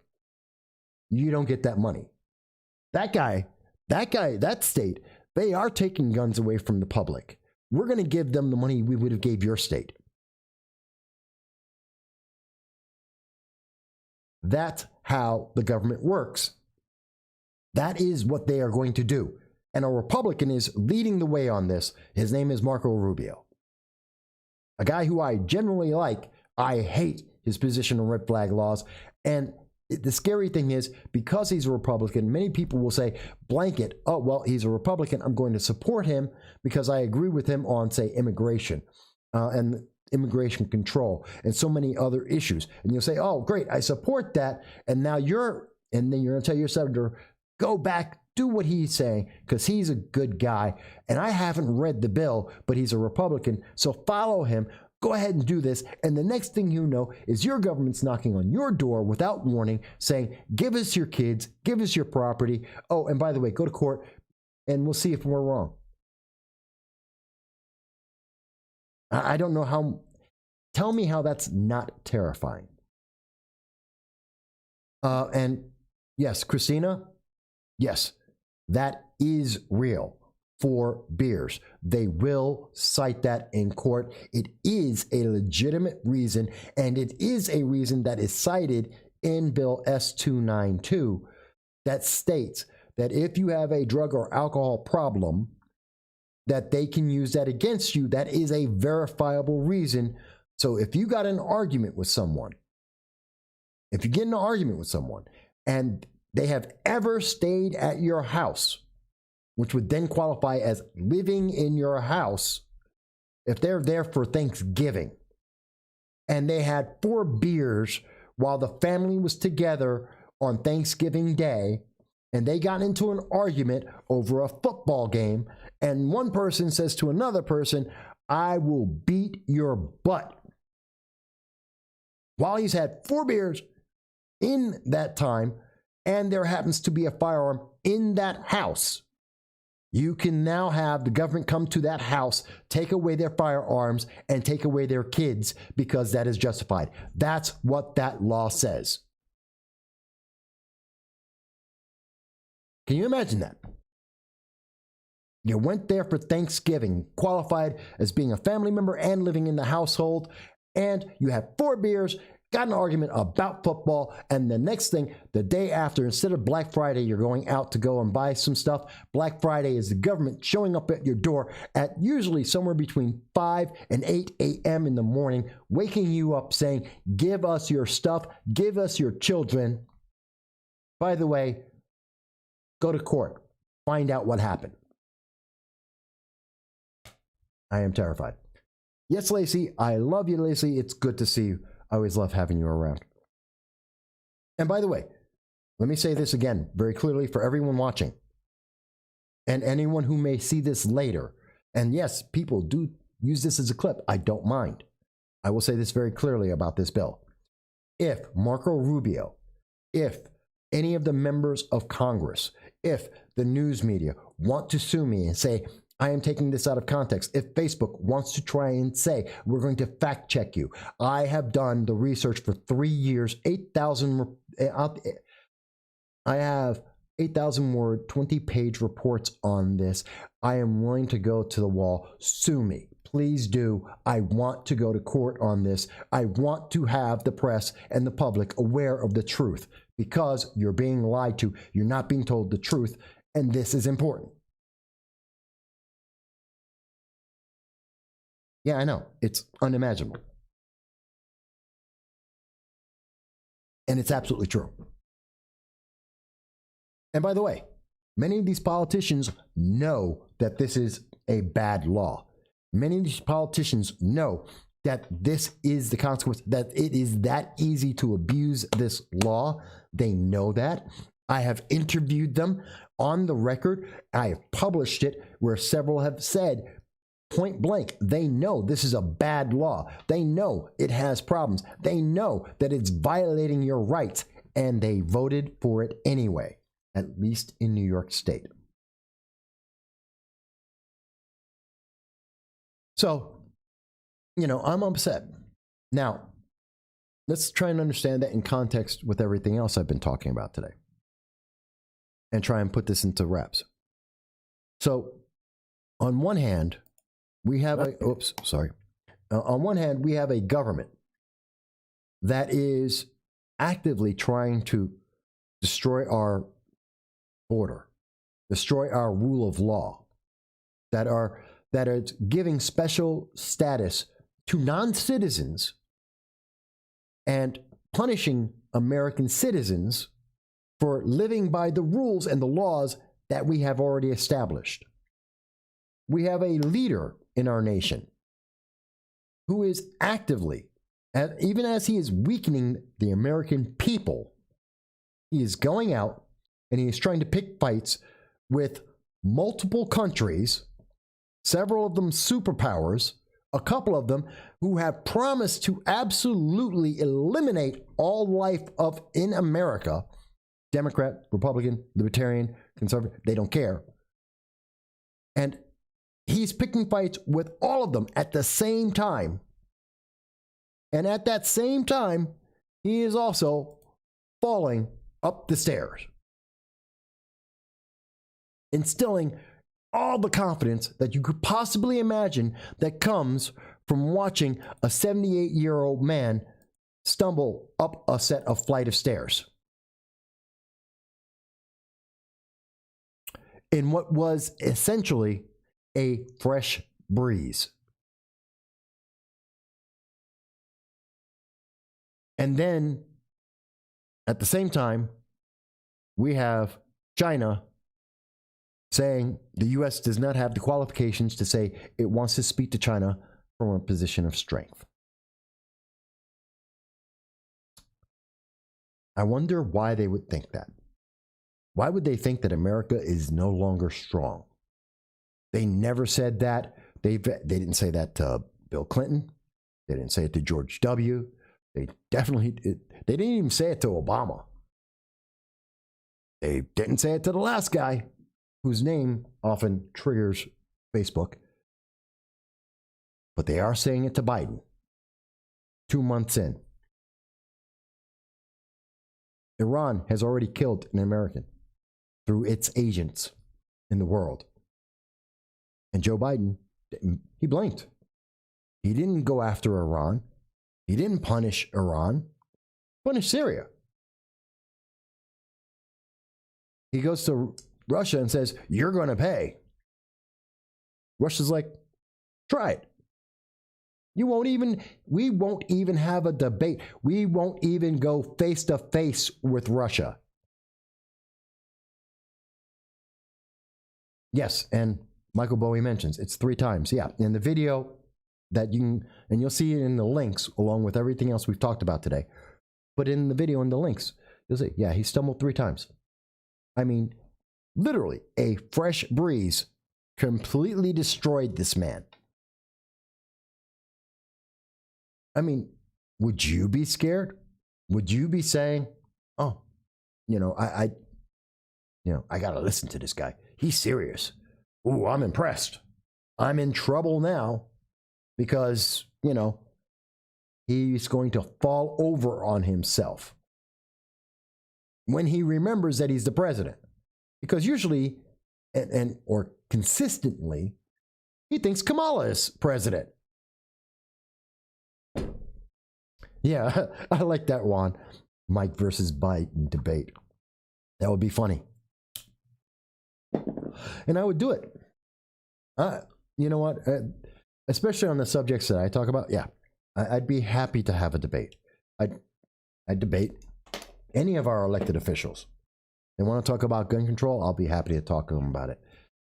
Any aspect of gun control. We'll have a great conversation, and they will be embarrassed because they have been lying to the American people on a consistent basis. Joe Biden wants to talk about the southern border and putting children on the floor, leaving them without food and not letting them shower. Yes, let's have that conversation. He wants to put them in cages. Let's have that conversation. I'm sorry. He's not putting all of them in cages. Some of them he's putting on the floor of an oil field office that has been repurposed for them. I want to make sure I'm quoting him in context. This is the fact. I don't want to make something up.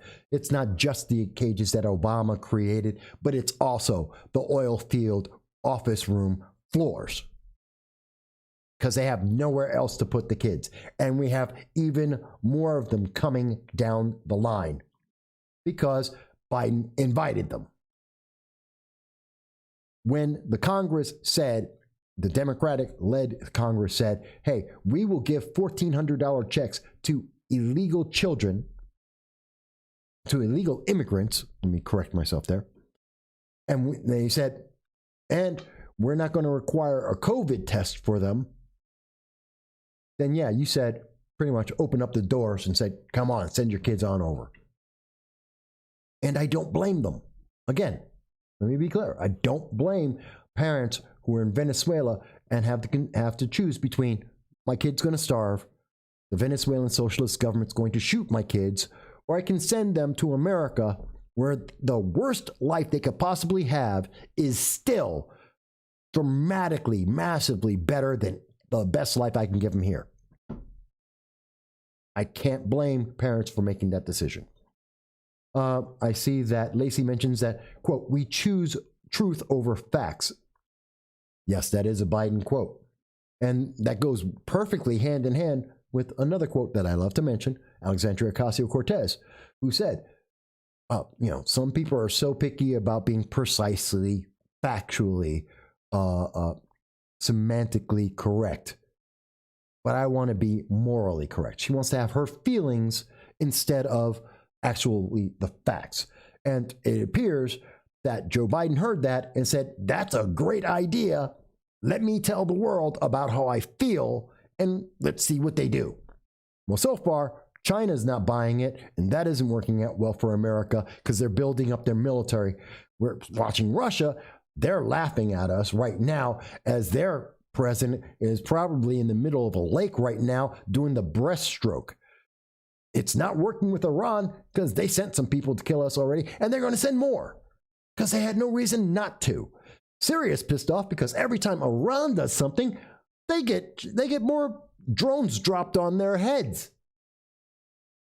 Our allies, like the UK, are too busy dealing with all the people that we trained here in the United States, along with the Confucius Institute, that we have trained these kids so that the kids are now saying in schools that we have to indoctrinate everyone to make sure that they believe in gender identity politics and that they can't offend anyone so that they have no ability to actually think on their own. And we have exported that to other countries. So our allies, like in England and in Canada and in Germany, are so busy trying to deal with that crap that they can't be bothered to try and help us deal with Russia and Iran and China. And all the while, the people in the middle of America who are busy either trying to figure out why, what's her name? Why Kim Kardashian is trying to get people to give money to a cause that she's not willing to pay for out of her own pocket. She's only worth $700 million.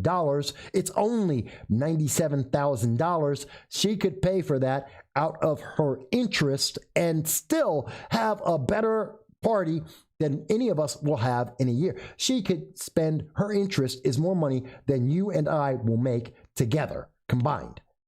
She could pay off his entire surgery and she won't do it because she wants you to do it. So this is the mentality we have going. So while we have half of America distracted by what's going on with Kim Kardashian, which is trending at the beginning of the show, that was the trending news of the day. And the other rest of America is not paying attention to this. They want to see basketball right now.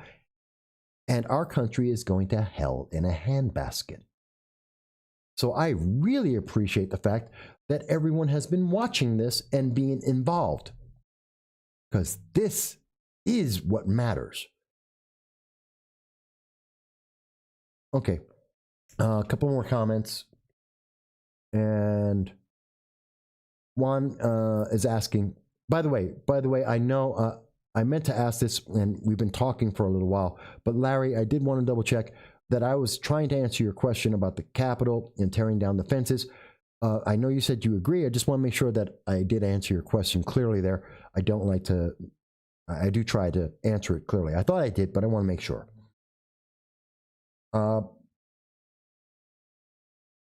And just catching back up here. So Juan mentions thoughts on Trump starting a new social media platform. Yes, I did hear about that.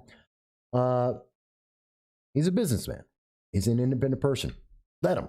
I'm on Parler. I'm on Freedom Forum. I have BitChute. I have Rumble, as well as YouTube, Facebook, Twitter. I'm on all of those platforms. I try to speak on them and share on them as much as I can. And if President Trump, former President Trump, starts another social media network, I'll go to that one too. It's about being able to have the conversation. It's not about who owns it. As long as that platform allows people to speak, or at the very least, give me a set of rules that are consistent for everyone. Don't give me a set of rules for the conservatives and then tell me there's another set of rules for the progressives. Don't tell me that there's a set of rules for people who are white and then there's a set of rules for people who are black, because you are a racist bigot if you are doing that. So I don't want to hear that. If Trump wants to start a social media platform, why not? No one should be blinking an eye. Everyone should go, okay, if I can do what I want to, if it has services that I can use, everyone should say, Okay, why wouldn't I give it a shot? If anyone is saying, I can't do that because that means it's racist, the only racist is the person saying that because it doesn't even exist. How can you be sure? How would you know that? And guess what? Have you heard the policy from Facebook and Twitter? Because they will allow me as a black male to say things about other people who aren't black men because of the color of my skin. It is what they have said. Please look up what they have said when they have gone to congressional hearings, in particular in 2018, when they sat in front of Congress and said, we segregate based on people's color of skin, and minorities saying something have more ability to say more racist and stereotypical and horrible things than anyone else, and they will let it happen. And if you think Twitter's any better, guess what? The Ayatollah Khomeini can go and shout about killing every single American right now on Twitter. He's on Twitter right this second. I don't care who else is on Twitter.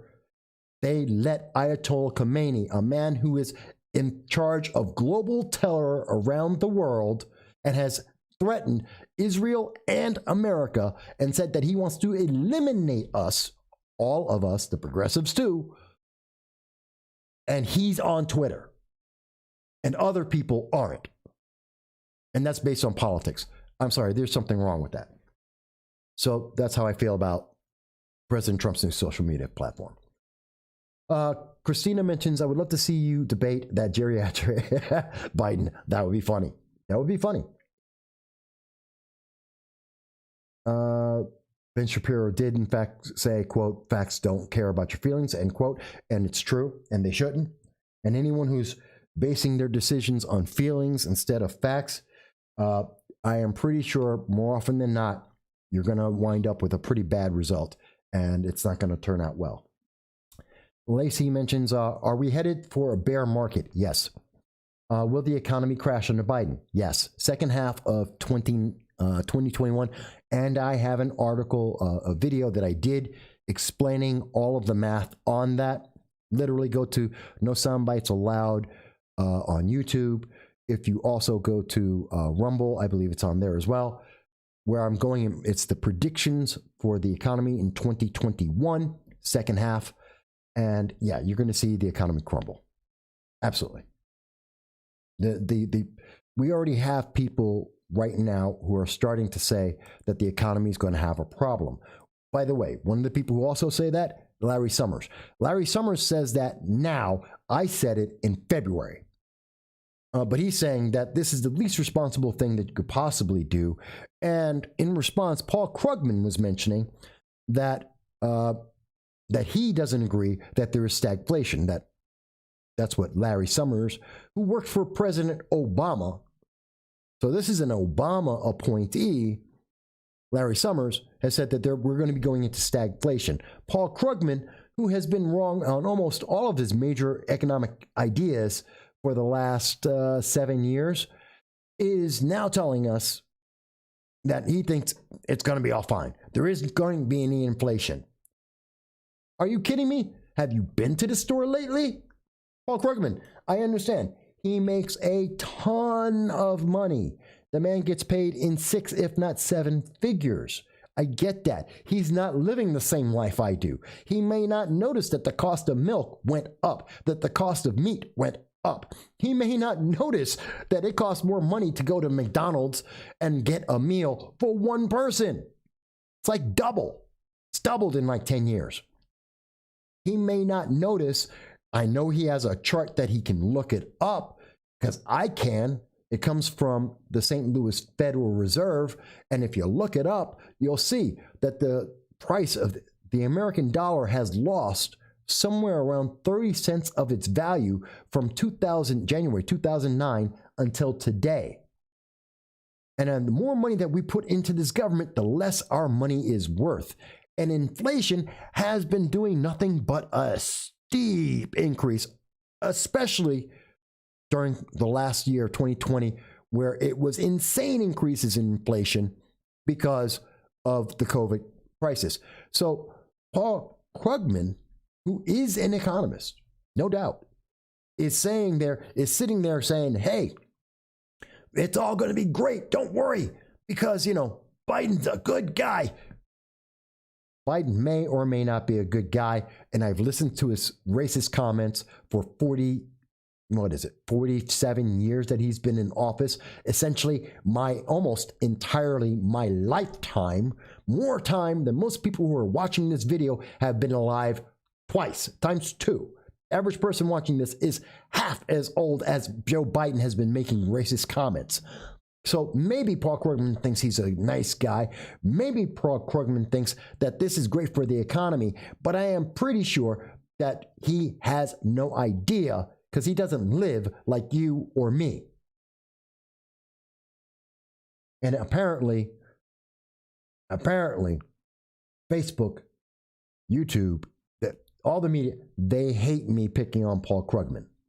They don't want you to know that the second half of the economy, I believe, is going to be bad. And if I am wrong, I will come here in front of you and I will say, I got it wrong.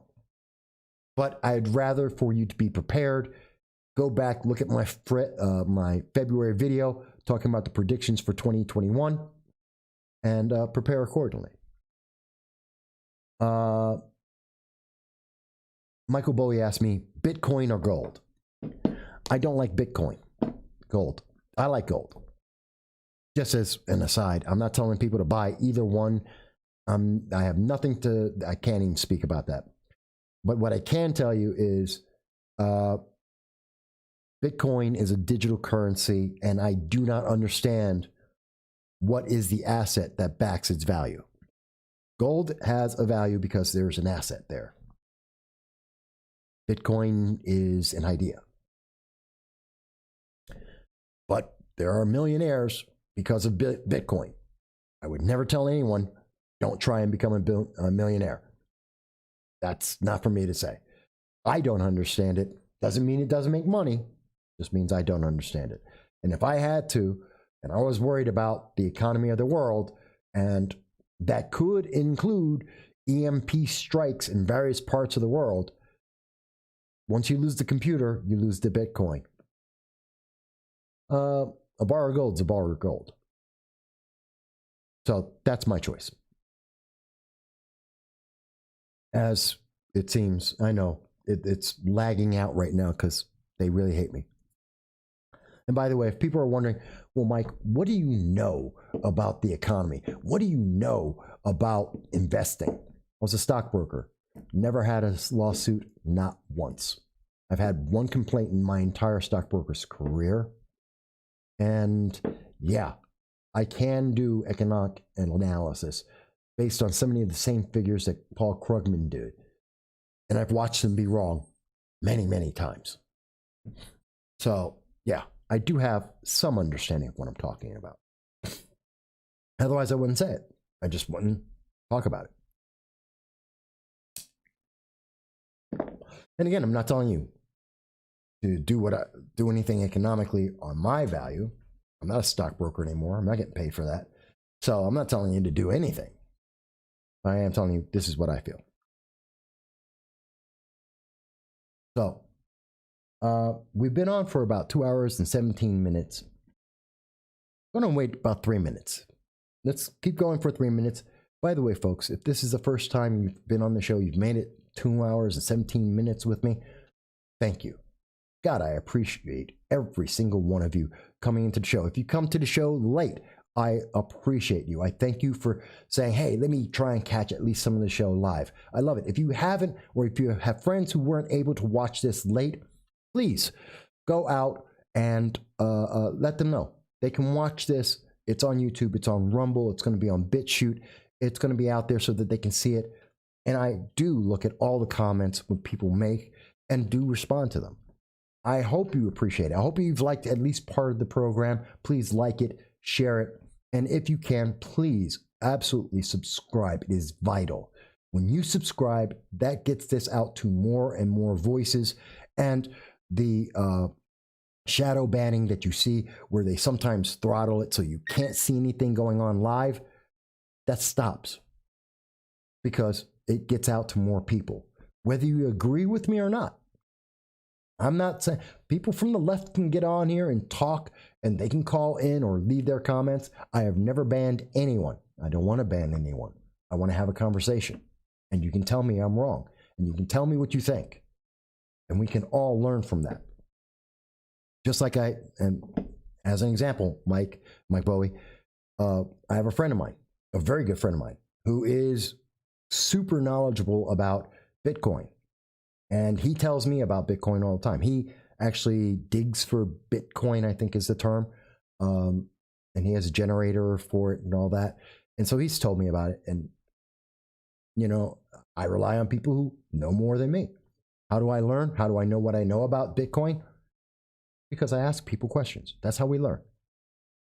But when the media is not willing to tell us things, when they're telling us part of the truth, when they're lying to us about some of the information, when we can look at them and watch two news agencies covering the same exact story tell us two entirely different stories, there's a problem. And that's Christina. There you go on Bitcoin. Please don't take me as the only answer on Bitcoin. There are other people. Like I said, I have friends who make money on it. So I just don't get it. But please, as I said, do share this. And every Sunday at 2:30 p.m. Eastern Standard Time, we come back here.